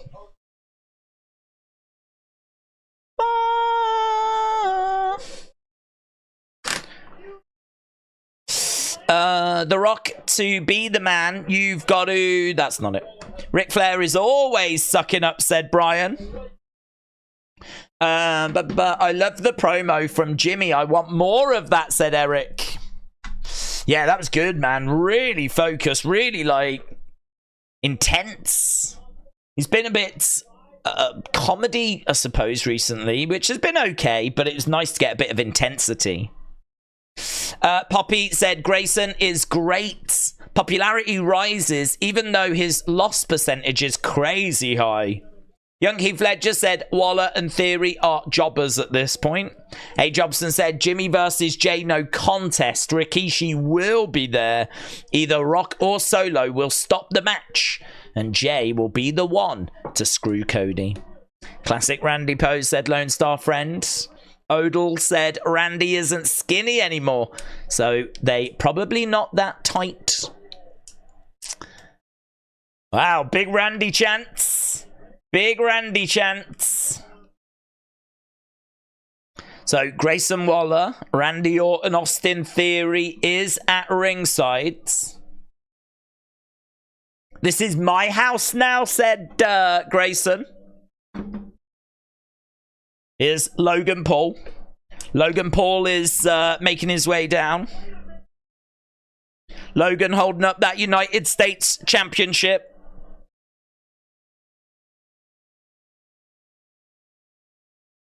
So Logan Paul with a smile on his face making his way down to the ring. Definitely feels like we're not going to be seeing Cody at this point. We know that Cody was there, but as we said, there's probably a chance it's just a dark match. But obviously he didn't interrupt The Rock. I don't know that we're going to be seeing The Rock again tonight.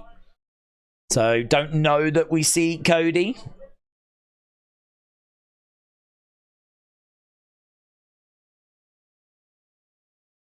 So looks like Logan is heading round to the commentary table. Bro, WTF, Logan is so annoying, says Odell. Now we know it's going to be Logan Orton at Mania, said David. Randy will humble Logan, said Lone Star Friend. Did they announce the main event? Well, I'm guessing it's Dakota Bayley.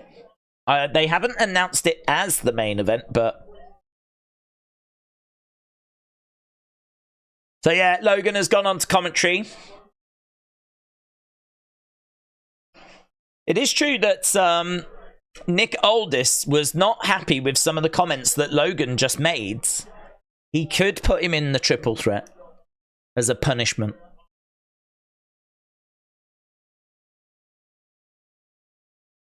Randy Orton gets hurled to the outsides.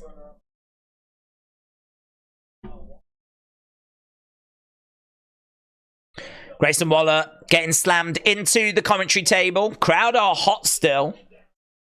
Big Rock segment opened the show. Followed it up with, I thought, a fairly underwhelming tag match. I can tell you that you lot, it was okay. It was okay received. It's going to come out as 93% good. 93% good, which is still going to put it more further down the list. You need to be great or like 97, 98, 99% good to get like kind of more in the middle. So 93% good's a bit further down. Xavier said they bring in back videos playing during entrances. What videos of action? That was always good, wasn't it, back in the day? So that would be a welcome return. So Xavier Spicer, shout out to you, my friends. Mike Kennedy said it's mad that we may see Seth lose twice at one Mania. That is true, actually. That is true. He absolutely, I think he loses night one. And does he end up losing on night two as well? That's a really good point. Paul Hernandez says, hello, Days and the community. I hope everyone is doing well. We are, my friends. And it is also time for halftime scores. Everybody, it's the halftime scores. I really want to know your halftime scores. Put it in the chat. Halftime scores. Everybody, it's the halftime scores. Are you happy? It's the halftime scores. Are you happy or you sad? Halftime scores. Everybody, it's the halftime scores. I should get that recorded. If I got it recorded, I could just press play then. Just sit here like this. There we go, getting in their scores. So Pappy Croc says 8, Manny with 7, Nathan with 9, Draco 6.5, Cowboys fan with an 8, Dro with a 9, Kyle with a 6, Calvin with a 7, Mr. Popo with a 7, Ray with a 7.5, Gav with a 7, AF Chris with a 6, Mole Jam with a 7, I think, Deadman Talking with a 6, Marty B with a 4, Brony with a 7, Eric with a 7, we've got Sherry with a 6, Ernesto with a 6, William with a 7.5, Triton with a 7.5, Danny D with a 6, Harry with an 8, Live for Trouble 6.721.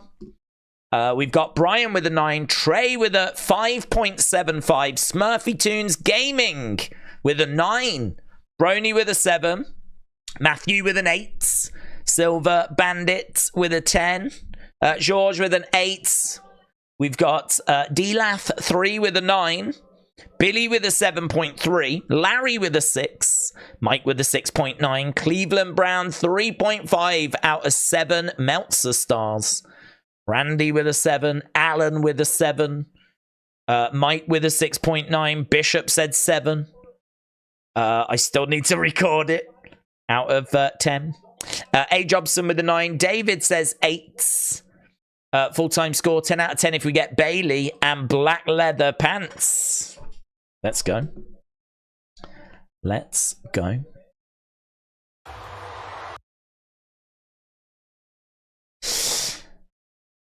Shot to the midsection there by Randy. So this is only our second match. I mean, obviously we've had a massive Rock promo and we had that LA Knight segment.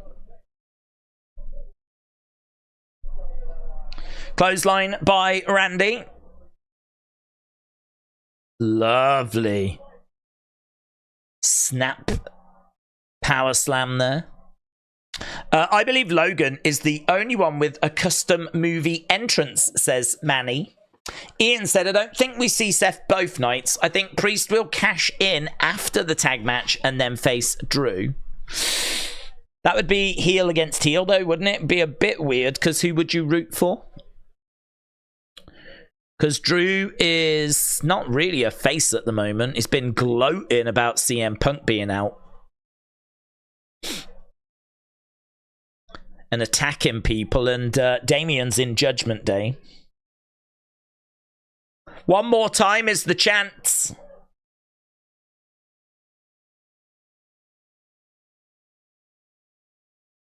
Logan still on commentary as Randy picks up and slams Grayson Waller down. Grayson selling that as Randy grabs Grayson, hurls him into the ring. It's amazing, isn't it? Here we are watching Grayson Waller against Randy Orton. Grayson Waller we were watching down in NXT, taking on the likes of Carmelo Hayes and, you know, all the people down there. Now here he is in the ring with Randy Orton. Grayson gets thrown through the ropes. Randy is looking for that draping DDT. He's got Grayson in position. Randy, boom, down he goes. Grayson is down. Randy looking out at the crowds. Oh man, Trinidad flag guy's there. RKO is the chant. I didn't even know that Trinidad flag guy was in the front row. That dude, he is the GOAT. He is the absolute GOAT.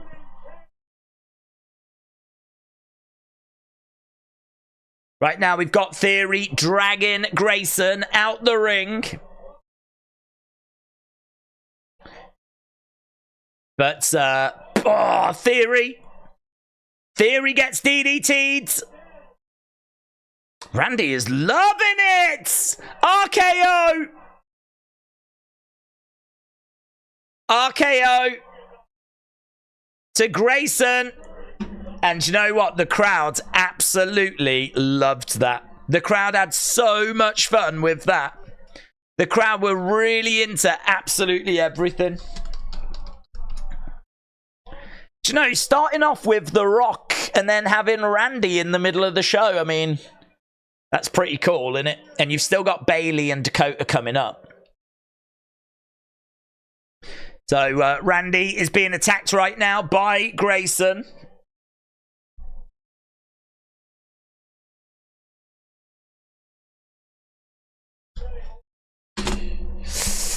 Are we doing UFC tomorrow? No. No UFC tomorrow. I want to focus on WWE stuff at the moment, what with it being WrestleMania season. We will be doing UFC 300. And I know there is a Thug Rose one coming up, which I really do want to watch.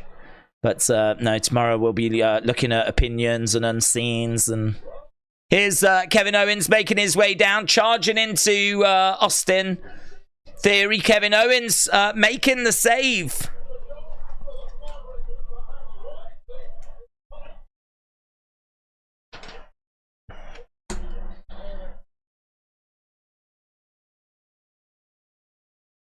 So Kevin Owens making the save. Oh, Randy almost RKOing Kevin Owens.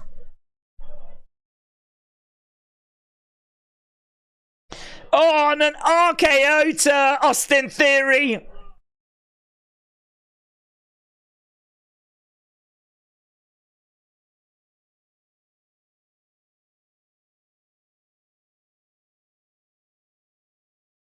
I'm still champ, says Logan. Here's Nick Aldis.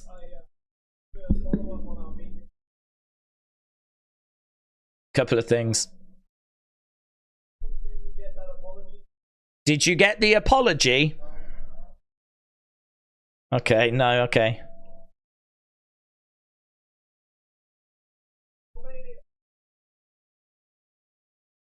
I've determined your opponent. Yeah, opponents.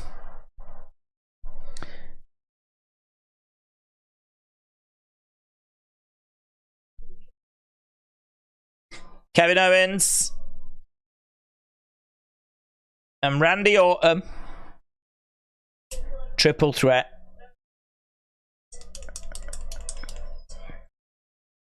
Kevin Owens is like, oh.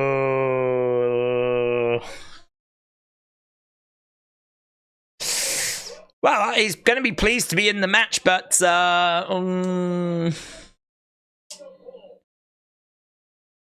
Randy, Kevin, Logan, neither of those need that belt.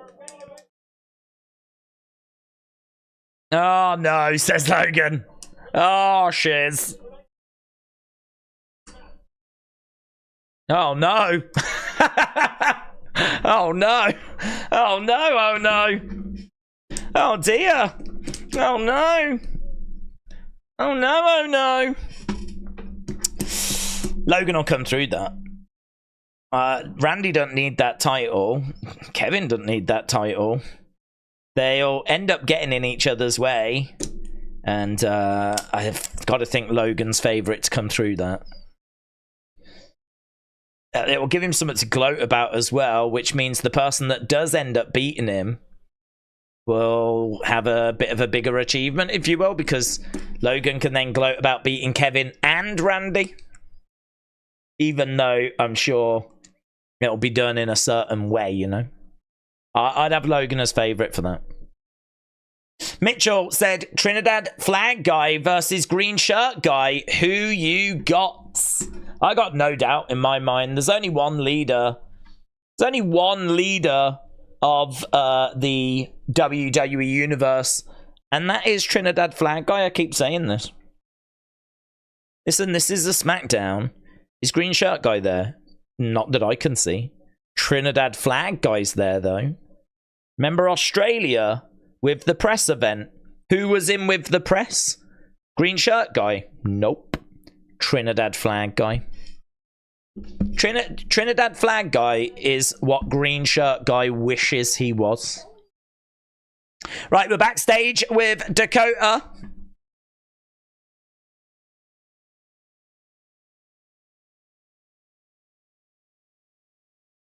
Bayley, I'm going to break you.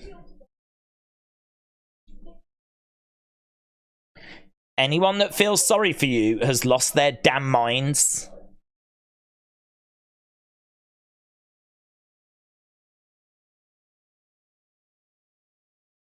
In order for us to get stronger, we had to cut you loose.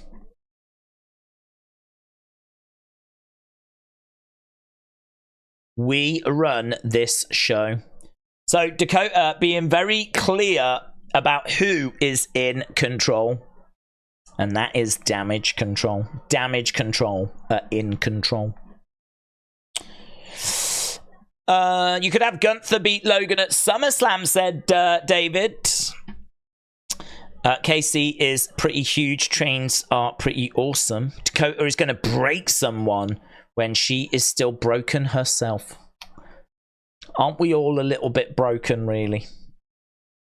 Kayla again, said Jadam.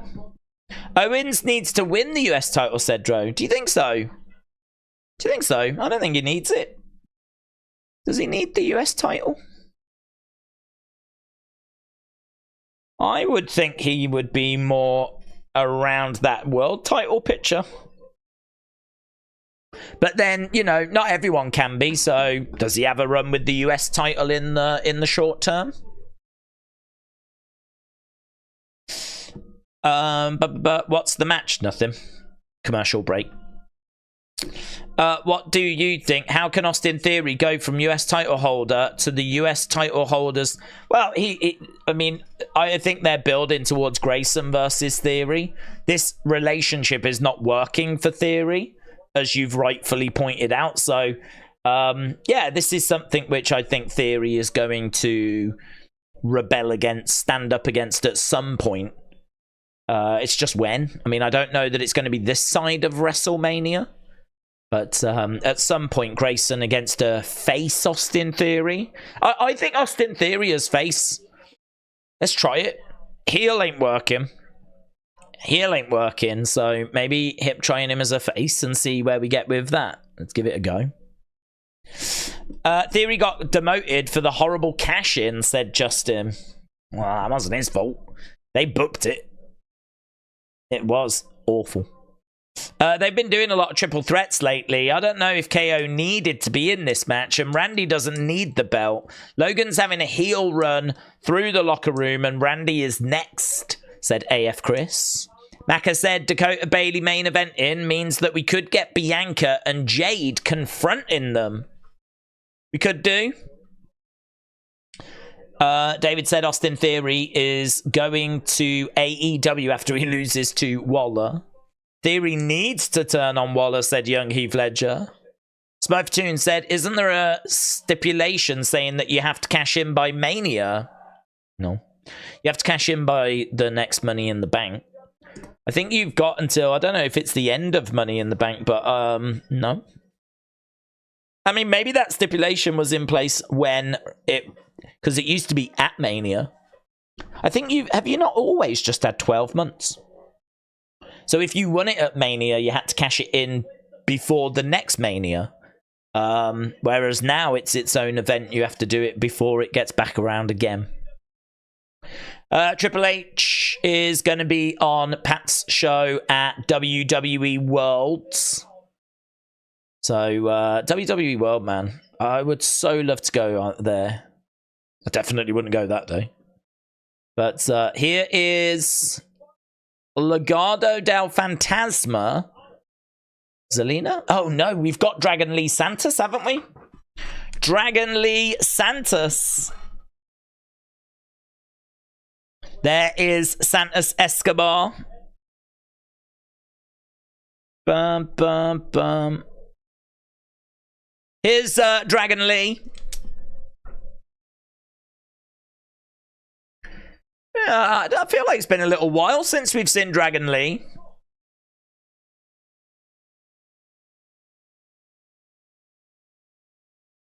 Dragon Lee. Okay, Dragon Lee making his way down. Let's end the poll, shall we? We don't need that anymore. That was us voting for and getting our scores in for Grayson and Randy. 53% good, 26% great, 16% all-time, 3%. So that one has come out with 97% good.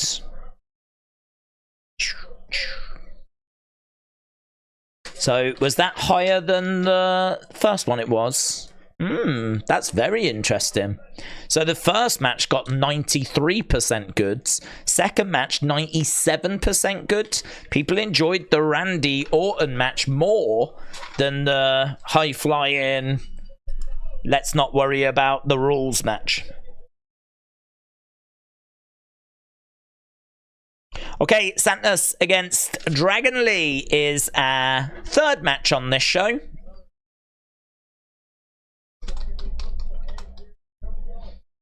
Dragon Lee going against the ropes, goes over the top, comes down onto Santos. Rhea at WWE World sold out in 10 minutes. That's crazy. It's the fastest out of everyone. That is crazy.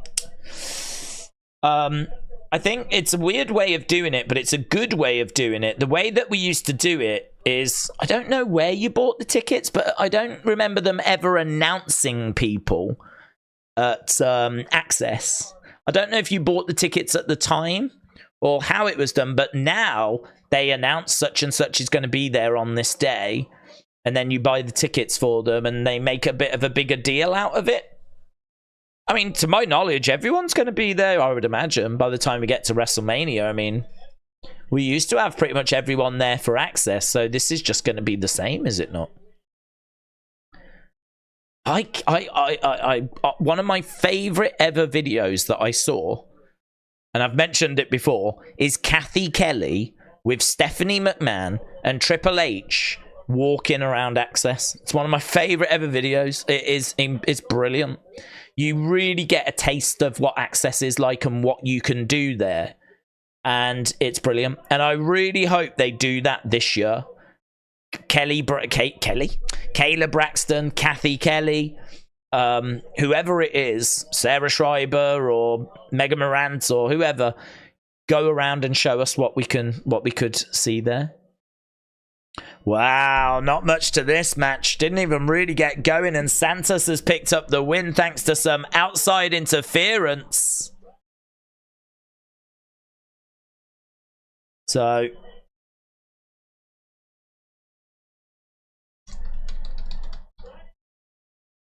Dragon Lee has got some backup. Here comes Carlito. So Santos gets the win. There's a lot of LWO and Legado stuff going on. I don't know that anyone really cares.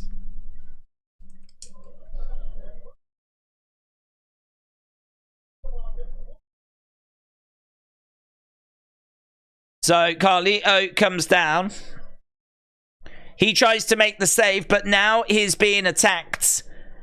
Rey Mysterio is coming down. He was announced in advance.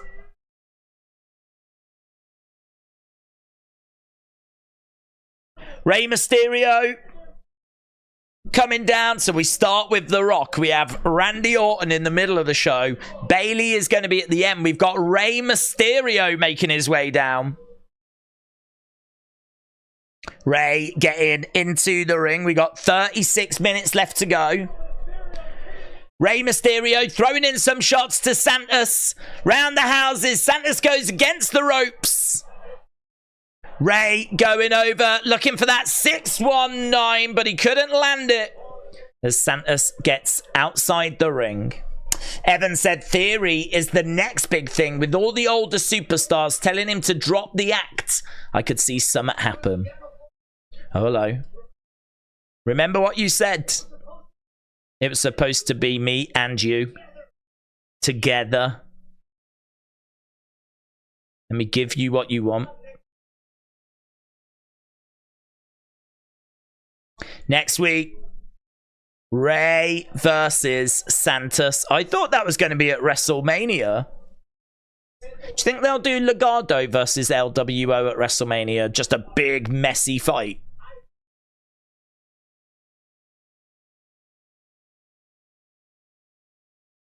I will slap that stupid, arrogant smile off your face. So Rey has challenged Santos to a match for next week. Next week. So Rey Mysterio returns. There is Bayley. Is she on the poster? I think she is on the poster this time. In the background. She is a little bit overshadowed by Bianca, but she's there. Yeah, she keeps complaining about the fact that she is not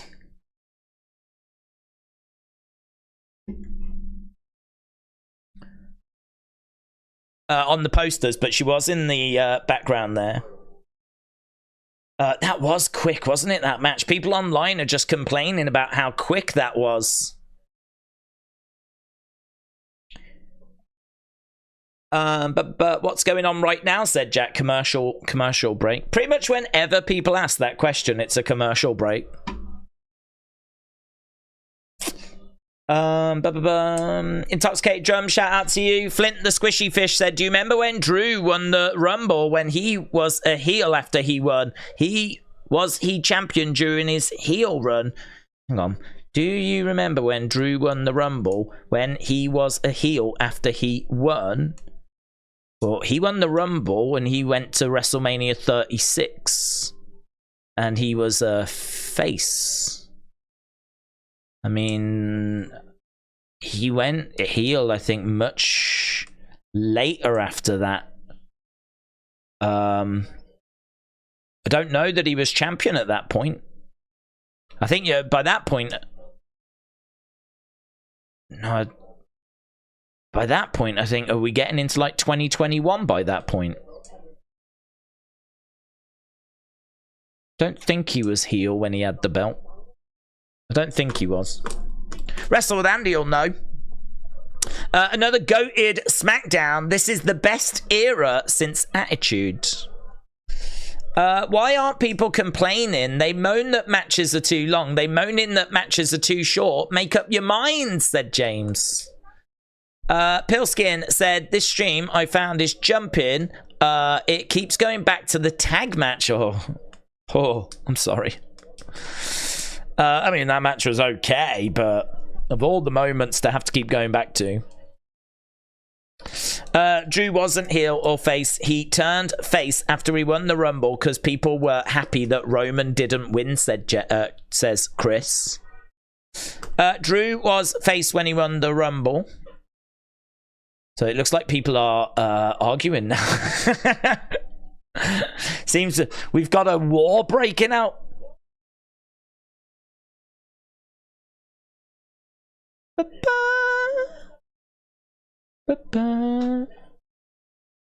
So we're just looking at Memphis again. I always listen for the yes boy. It's been a few times where they show shots of the local area and you get no entrances.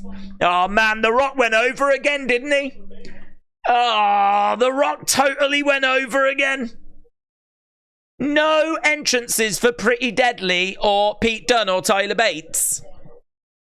Oh, God. Why can't The Rock hit his time cues? Eh? I can tell you that last match came out 75% goods. And that ain't very good. So here we are with Pretty Deadly. Taking on Tyler Bates and Pete Dunne. Peter. Boom, boom, boom, boom, boom. What do you think of The Rock's theme change to the Hollywood Rock? I think it was cool transition. I thought it transitioned very well, yes. And I like it as well. I like it. We have been questioning as to, you know, are they building him up too much? Are they making it too cool? Are they making it too atmospheric? You know, this big sound. It's Cody that should be the cool one. It's Cody that should be standing out. I mean, you got to give The Rock something, but I like this. It just tones it down a little bit. Pete Dunne on the outside with a forearm strike there. Chop coming in to Kip. But I don't think we know who's winning, said Alexible. Cleveland Brown said, I don't think many people will mind if the Rock segment took time away from Pretty Deadly and this other team. You're probably not wrong. The only issue is if you want to build people up and make them feel like stars, you are going to have to give them time. Kick coming in by Pretty Deadly working together very well.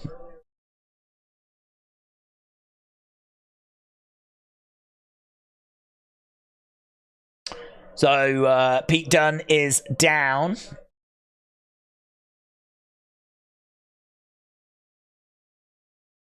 Chops coming in there by Pete. How long have we got left? We've still got half an hour in all fairness. So we've still got time. And we've still got Bayley against Dakota.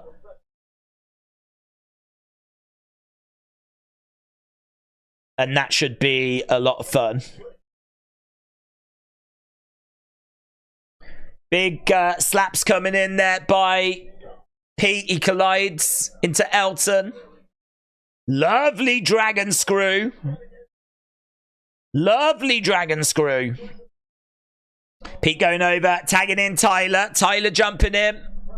Big shots there as Pretty Deadly are going down. People are saying that Triple H is the one that sucks at time management.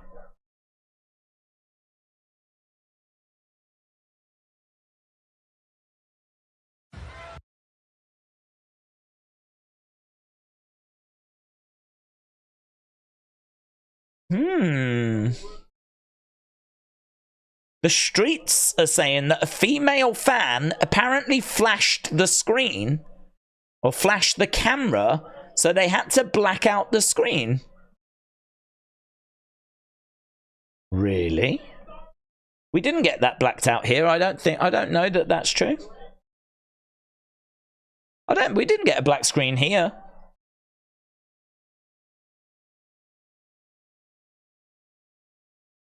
Airplane spin.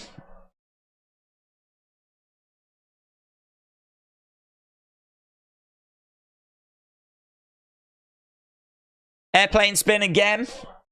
Well, I don't know. I don't know if the streets are telling the truth on that one. We're bringing back the Attitude Era if that's the case. Yeah! You wanted the Attitude Era. Well, let's go. Puppies! We just need Jerry Lawler. Jerry Lawler needs to come in and shout puppies. Puppies!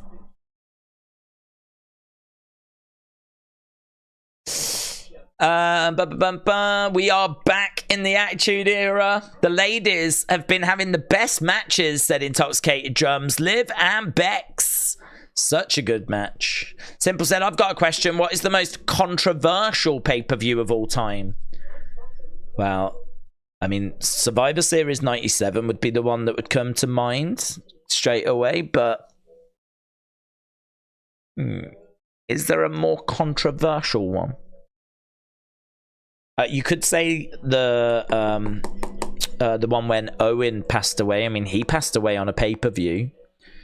The decision to not end that when that happened and to continue with it. Was that over the edge? 99? It's probably that. I've got to think that. I mean, he passes away, obviously, from that fall, and the decision to not end that show at that point, the show carries on, and that is something that people have questioned, you know, to this very day, and rightfully so. Rightfully so to question it. I can't imagine there's a more controversial pay-per-view than the one that Owen passes away on. But that was not the first one that came to my mind. The first one that came to my mind was Survivor Series 97 with the Montreal Screwjob, of course. Can't think of anything more in recent years, although I would say, why would you call a show Great Balls of Fire? I would in recent years, I would say that's about as controversial as we've got. You could probably say the Saudi shows as well. The first Saudi show one. The first Saudi show was a controversial one, but I don't think anything can beat Owen passing away.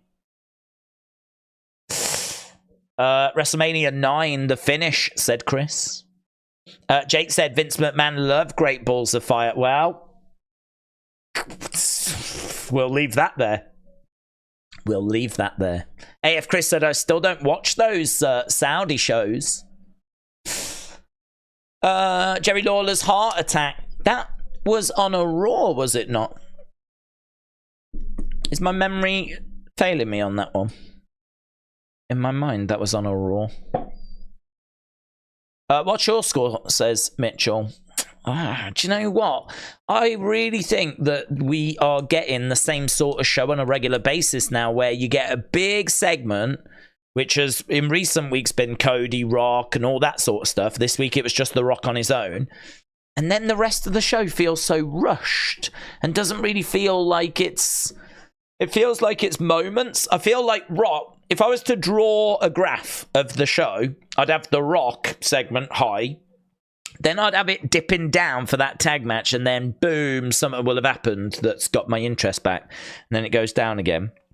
And then boom, something else is like, do you know what I mean? Santos against Dragon Lee. Okay, let's get going. Well, we didn't even get time, but boom, here's Ray. You know, the Randy match had a bit more about it. There was a bit of energy from the crowd in that one. And then, of course, we got the announcement about the triple threat. We got the Jimmy backstage thing.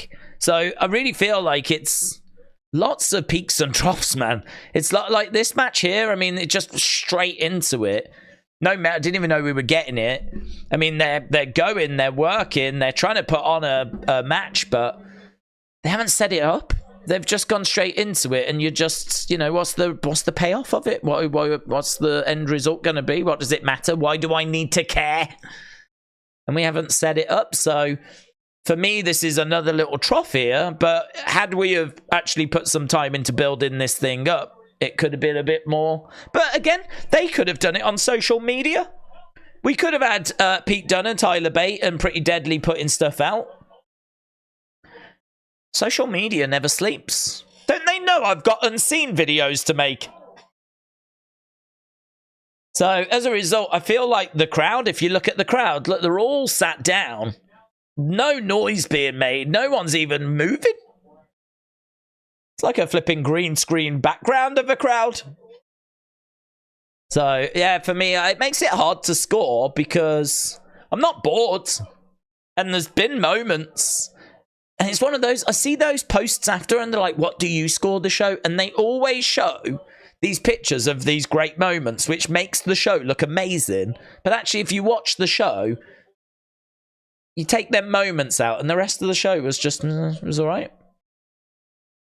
But they'll show like Jimmy getting animated backstage, and they'll show like The Rock, and they'll show Rey Mysterio coming back, you know, and they'll show Randy winning or Nick Aldis announcing that match. And you look at it and you go, yeah, there was quite a bit of stuff actually. But they're moments that are like all of 5 seconds long or whatever. Like the rest of the show, the bulk of the show is not as strong. Shoulder up there by Tyler Bates, as Pretty Deadly are throwing in shots. I do wish that these teams would use social media, as we said. We were talking about this actually earlier, about how the teams could do a lot more to kind of promote themselves, you know. Tyler Bate with a clothesline. I think we are getting to the business end of this one. And boom. Burning Hammer as Pete Dunne and Tyler Bates secure the win. So let's get the poll. So I think this means that these guys progress in this tournament. This is bracket... I don't start yet. This is bracket 1. So they'll face Legado del Fantasma. The new Catch Republic, eh? The new Catch Republic.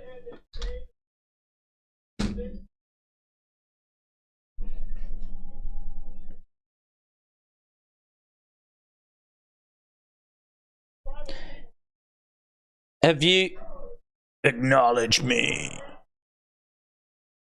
Last week, major sports teams: Brooklyn Nets, Man United, Bayern Basketball, Barcelona, Barstool, Kent Cricket.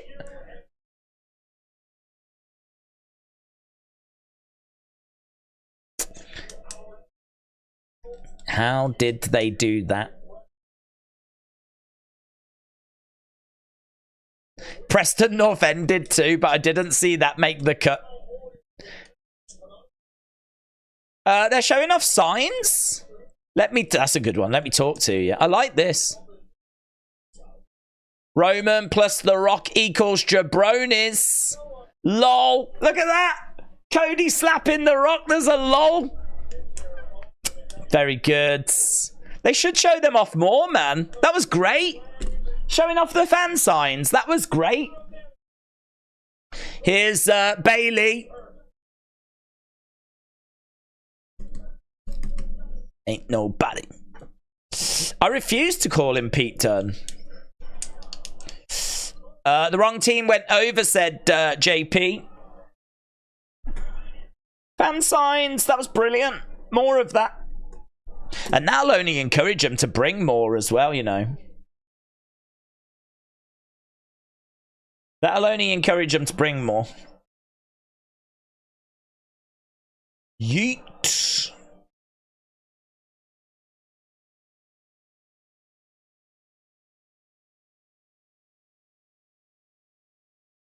Apparently, this is the first time that a New Zealand-born superstar is going to main event a WWE show.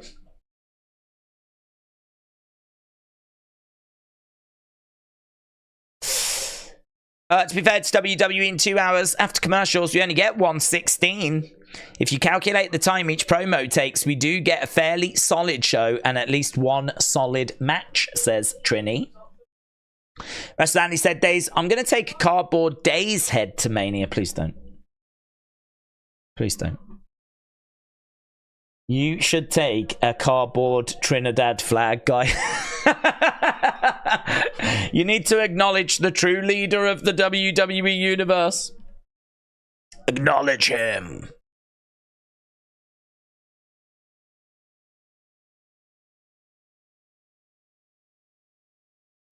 That was great. That is a great sign, that one of him being slapped.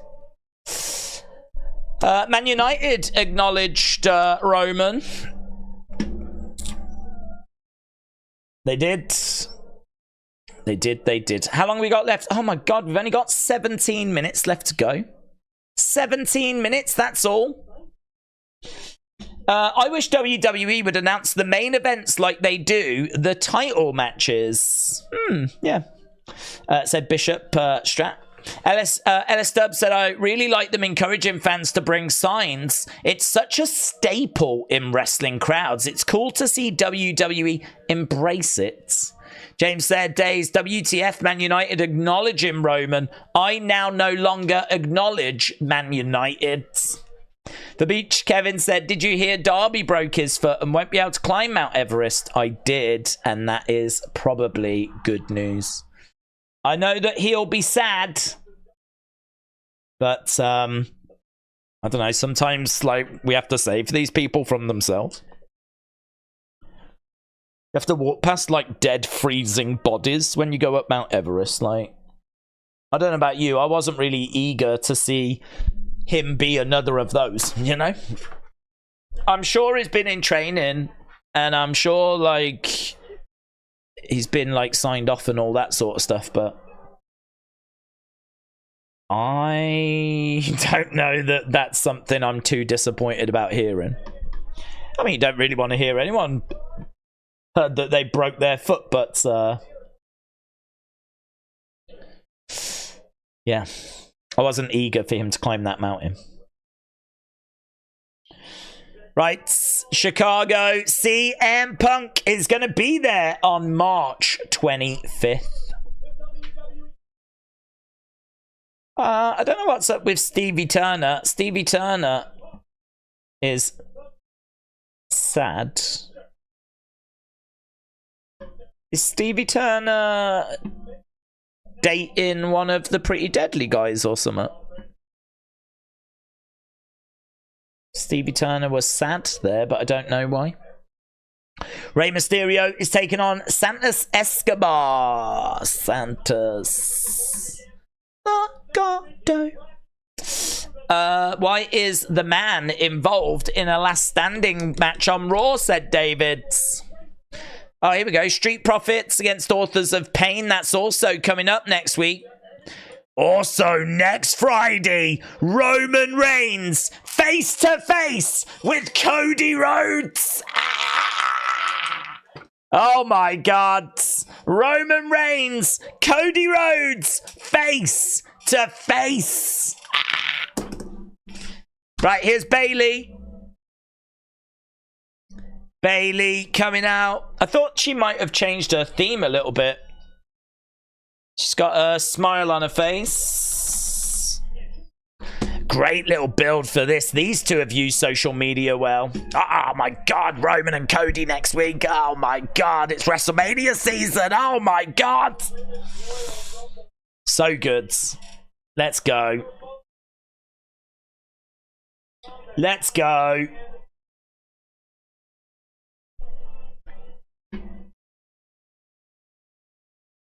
Bayley.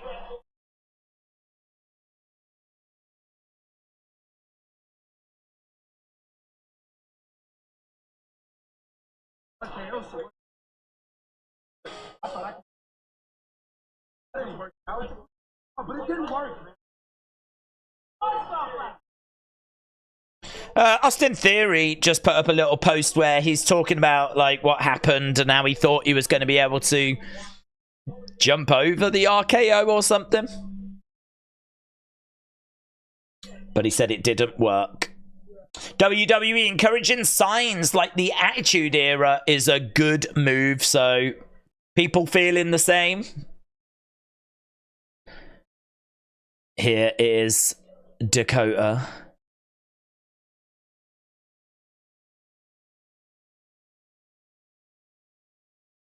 Dakota making her way down to the ring. She seems to have leveled up, man, massively since turning. Obviously, her promos have been really good. Better than I ever saw in NXT. This look feels bigger as well. Her hair feels bigger, and like her attitude feels... She feels more dialed in. More intense.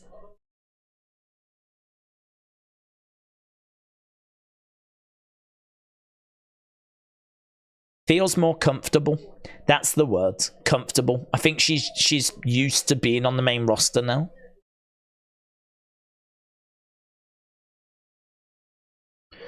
Okay, so Dakota has made her way down, and Bayley is desperate to get at Dakota. These two hooking up as Bayley takes Dakota down. So, main event of the show. Here we go. Let's go. As right now on the outside, King Yeti. Shout out to you, my friends. Really appreciate the support, buds. Really appreciate the support. It's Kota time. It's King Kota. King Kota time. Just like King Yeti. Oh my god, you're like brothers. King Kota and King Yeti. King Kota won.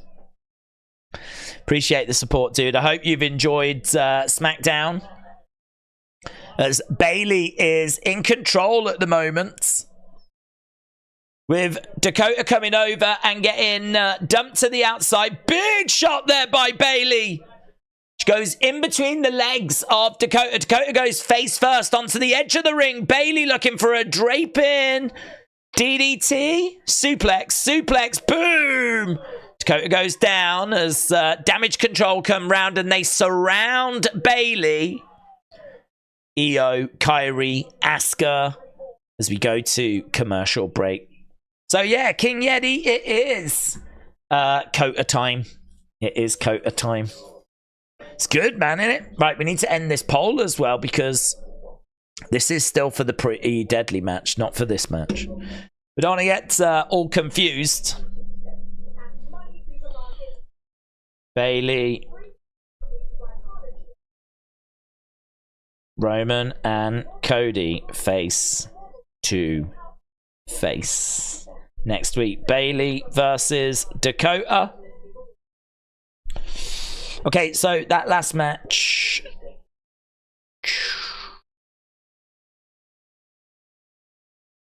$57. Ooh. Came out with good 90%. Good 90%.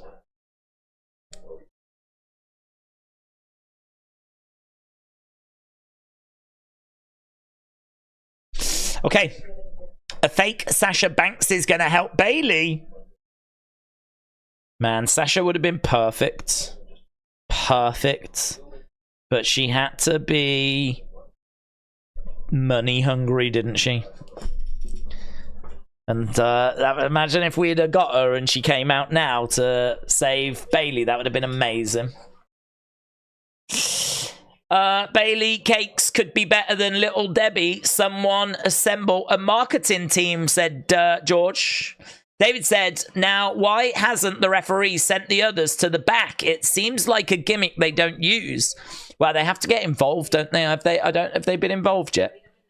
If they're just, they surrounded her, but they didn't touch her.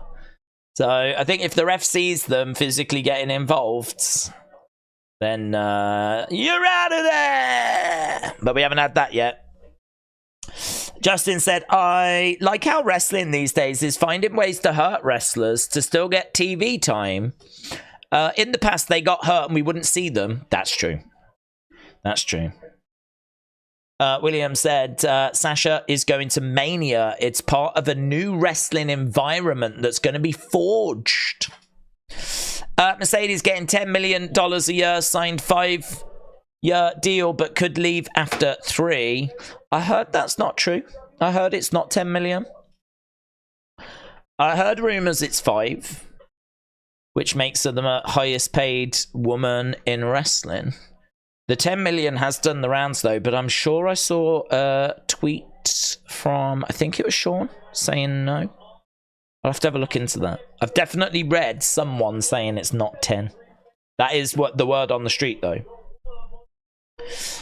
James said Blair Davenport should help Bayley and then turn on her later. Wiz said 5 million is 4.5 million too much to prove unless proven by ratings. I only saw the 10. Yeah, the 10 was doing the rounds. I'll have to have a look and see. It was a Meltzer or it was Sean. It was one of them saying that the rumors are not quite correct. But you are correct in that number was doing the rounds. David said Mercedes now as CEO will threaten Tony's job security. He's fearing for his life because now there's another CEO in AEW. Dakota over by the ropes. Asuka, oh, double axe handle by Asuka. Look at Kyrie. Kyrie laughing away. Referee didn't see it. He didn't see it. He can't yaw out of there if he doesn't see it. Oh, that was lovely by Bayley. Dakota got hurled through the ropes and real quickly Bayley drops Dakota. Bayley climbing up, Dakota coming over. Top rope enziguri there by Dakota.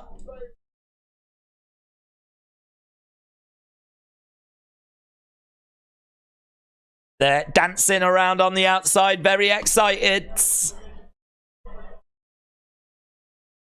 Shot coming in there by Bayley as Dakota goes down. Bayley is perched. Bayley is ready to deliver an elbow. Connects. 1, 2. Shoulder up. Shoulder up by Dakota. King Kota getting her shoulder up.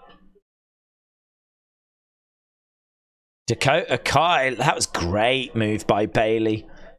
Hurling Dakota on the outsides. Bayley to belly, doesn't connect. Bayley round the bow. Beautiful Pele kick.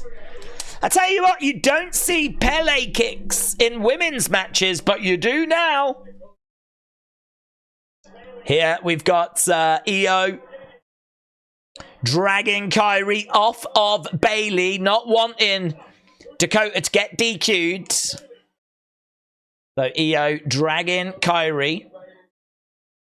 Bayley in the corner as Dakota backs up. Dakota looking for a big boot, but Bayley catches her. Boom! Into a powerbomb. Some pretty weak-looking shots there from Bayley. Bayley grabbing Dakota, hurling her out as Io gets in. Io was about to nail Bayley. Surely that's enough for the ref. Now Kyrie's come in. The belt is chucked down. This thing is completely broken apart. Dakota grabs Bayley's leg. DQ. DQ. DQ. So this was never about the result. It's just a mugging. Here's Naomi. Naomi's running down. Now, I wonder if Naomi's going to struggle and then that brings out Bianca. Naomi making the save. Big knee strike there by Naomi. Big ground and pound coming in.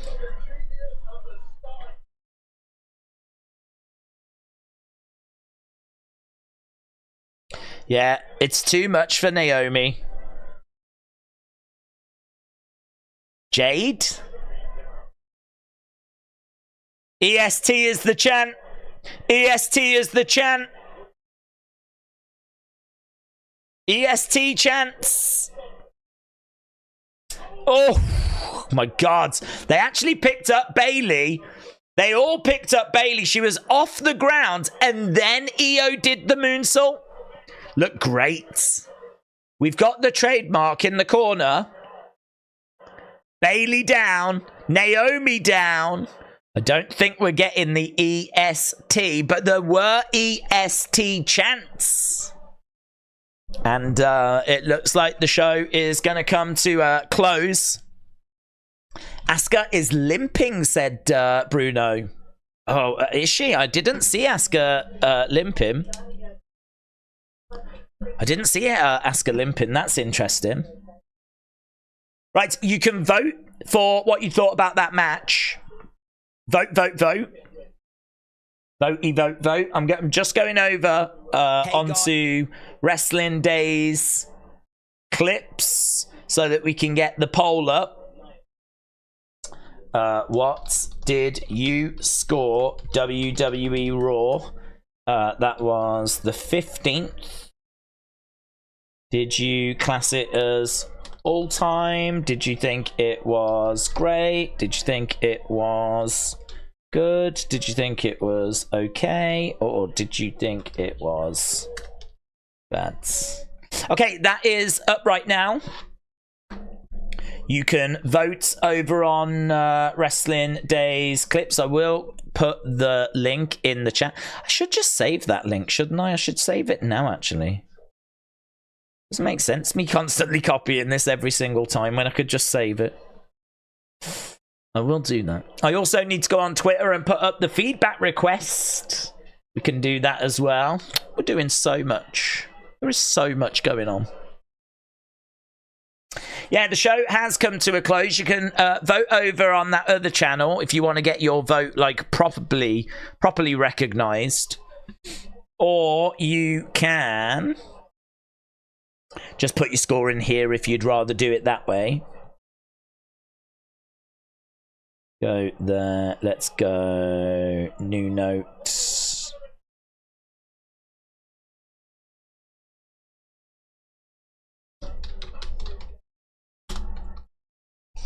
Okay, I've saved that now, so we've got that. Lovely. Austin316, hello, shout out to you. Jim said playing the part of Sasha Banks is Naomi and Bianca. Yeah, it would have been better if Sasha had come down, wouldn't it? But not to be. Not to be. 6 said Daniel. 7.65 said Connor. LS Dub said 625 as well. Nita Nitro said SmackDown goes way too fast. It's mad. Any Rock segment just eats up so much time. It's not a bad thing though, is it, if it goes that quick? Mitchell said, I'm going to go 6.5 range. Loved the Rock stuff, but after that, the show needed Tiffy. D-Laugh said 5.5. Intoxicated said it sounded like a 6.5. Brony said 6.5. Daniela said 7.5. It's SmackDown. Oh, did I put the wrong one? Oh, I wasn't really thinking straight. Let's have a look. Let's have a look. Yeah. I boobed it. I boobed it. Oh, I boobed it, didn't I? Oh, it's okay. We've only had 20 votes, apparently. I'll redo it now. No one will know. Hopefully those 20 people didn't are still here. What did you score SmackDown? Because it might confuse people if I don't put the right show. Which I could understand. Okay. All time. Great. Goods. Okay. That's. There we go. Much love. I think about 8.5, said James.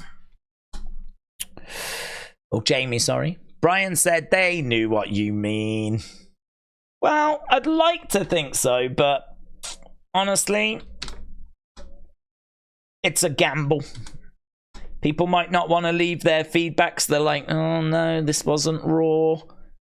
I don't know if this is the one. I can't find the SmackDown one. Do you know what I mean? It's got to be perfect. Perfect. Okay. Bang, bang, bang. We're back, baby. We're back. David said, Days, I am here for every stream coming in from Scotland. Yes, David. Shout out to you, buds. Love the content. WrestleMania is looking lit. Jessica said, I'm excited for a potential Alexa Bliss return. Well, it should be soon. I mean, she's been working on that jacket, hasn't she? We've been talking about that in Unseen. And Alexa Bliss Gamer sent us a link to the Wednesday Addams gear that she never wore. So, and she did a Q&A the other day, and they said, do you ever plan on coming back? And she was like, yep. So there's gear that's come in, and she's interacting with fans again now. You know, there was a bit of radio silence, but the fact that, you know, we're starting to see her interacting with fans, bring gear, all that, I think WrestleMania, there's a great chance that she returns there. Maybe they save her return for just after WrestleMania. I don't know that we're going to wait till SummerSlam. I mean, that's still months and months, isn't it? But it's up to her. I mean, I'm sure she's having an amazing time being with her daughter and whatever. So, I mean, it's really up to her. But, yeah, I don't know. I think there's a good chance that she comes back sooner rather than later. Wrestling Russ said, whoop that trick. Mr. 516 said, second time this month The Rock took too long. Stop placing him at the start. Start putting him at the end. They put him at the end last week, though, and people were all upset that like they didn't get more of that segment, you know? It's kind of you're damned if you do and you're damned if you don't. If you put him at the start, he derails the show. If you put him at the end, then you feel cheated and you don't get as much of him as you wanted. Like last week, we got, 10 minutes after the entrances? And people were like really down on it. They not down on the segment itself, just down on that we didn't get more. So I can sort of see you're kind of damned if you do, you're damned if you don't, really. I think, like, for me, The Rock is clearly the most captivating part of the show. I think it is difficult. I don't know if the other matches having time and entrances would have made them all that much better, but they would have been better. But I don't know. It's hard. It's a difficult one. It's a real difficult one. I'd imagine. I just get a lot of joy from knowing that there is no doubt in my mind that Triple H is sat in creative in Gorilla pulling his hair out. And he ain't even got any. He's pulling someone else's hair out. I've got no doubt he's watching the clock and watching Rock going on and on and on. And he's looking at the rest of the run sheet. And he's just like, he's done it again. He's done it again, isn't he? How many times have we got to have this conversation? I get a lot of pleasure knowing that that's what's happening behind the scenes. So just think about that. I'd love a camera back there. That'd be amazing. Alexa could save the Wednesday gear for Wednesday season 2, says Jim. She could. Matt said it seems SmackDown just needs to be a bit more than 2 hours. That is true, innit? That is true, because like if we did this Rock stuff on Raw that was 3 hours, it would so much better. But instead we do it on the 2 hour show where it's as Trini rightfully said earlier, there ain't loads of time once you take the commercials out. So it is true. This would make more sense on Raw. Suka said, I rewinded. She was walking fine. Okay, thank you. 9-3 said Bayley concussion. Oh, man, that looks sick when they picked her up and then hit that moonsault on her. That looked really good. Love that. That looked good. Isrose said it looked like she got her head knocked at the end. God, we deal with the Asuka one, and that now we know she's okay, and now we've lost Bayley to a concussion. Big Time said, ever since Angel and Berto, Tyler Bate, Pretty Deadly have been called up, the matches have had very little heat from the crowds. can't really argue with that. I mean, I am excited for Pete Dunne being Pete Dunne again. But Tyler Bate, people just don't know him. Is, you know, he's quite cold and Pretty Deadly. I don't know. Pretty Deadly was doing a little something, but yeah, I mean, today they just didn't really get time, did they? No entrances or anything, but the crowd will have seen an entrance, and the crowd was still cold. So you're not wrong. You're not wrong. I think it's the never-ending battle, though, really, in wrestling. Wrestling is constantly trying to get people over. I don't know that you'll ever get to a point where everyone is over. Like, you're always trying to get people over. So you got to say, on a show that had The Rock and Randy and Ray and Bayley, Logan Paul, love him or hate him, he gets reactions.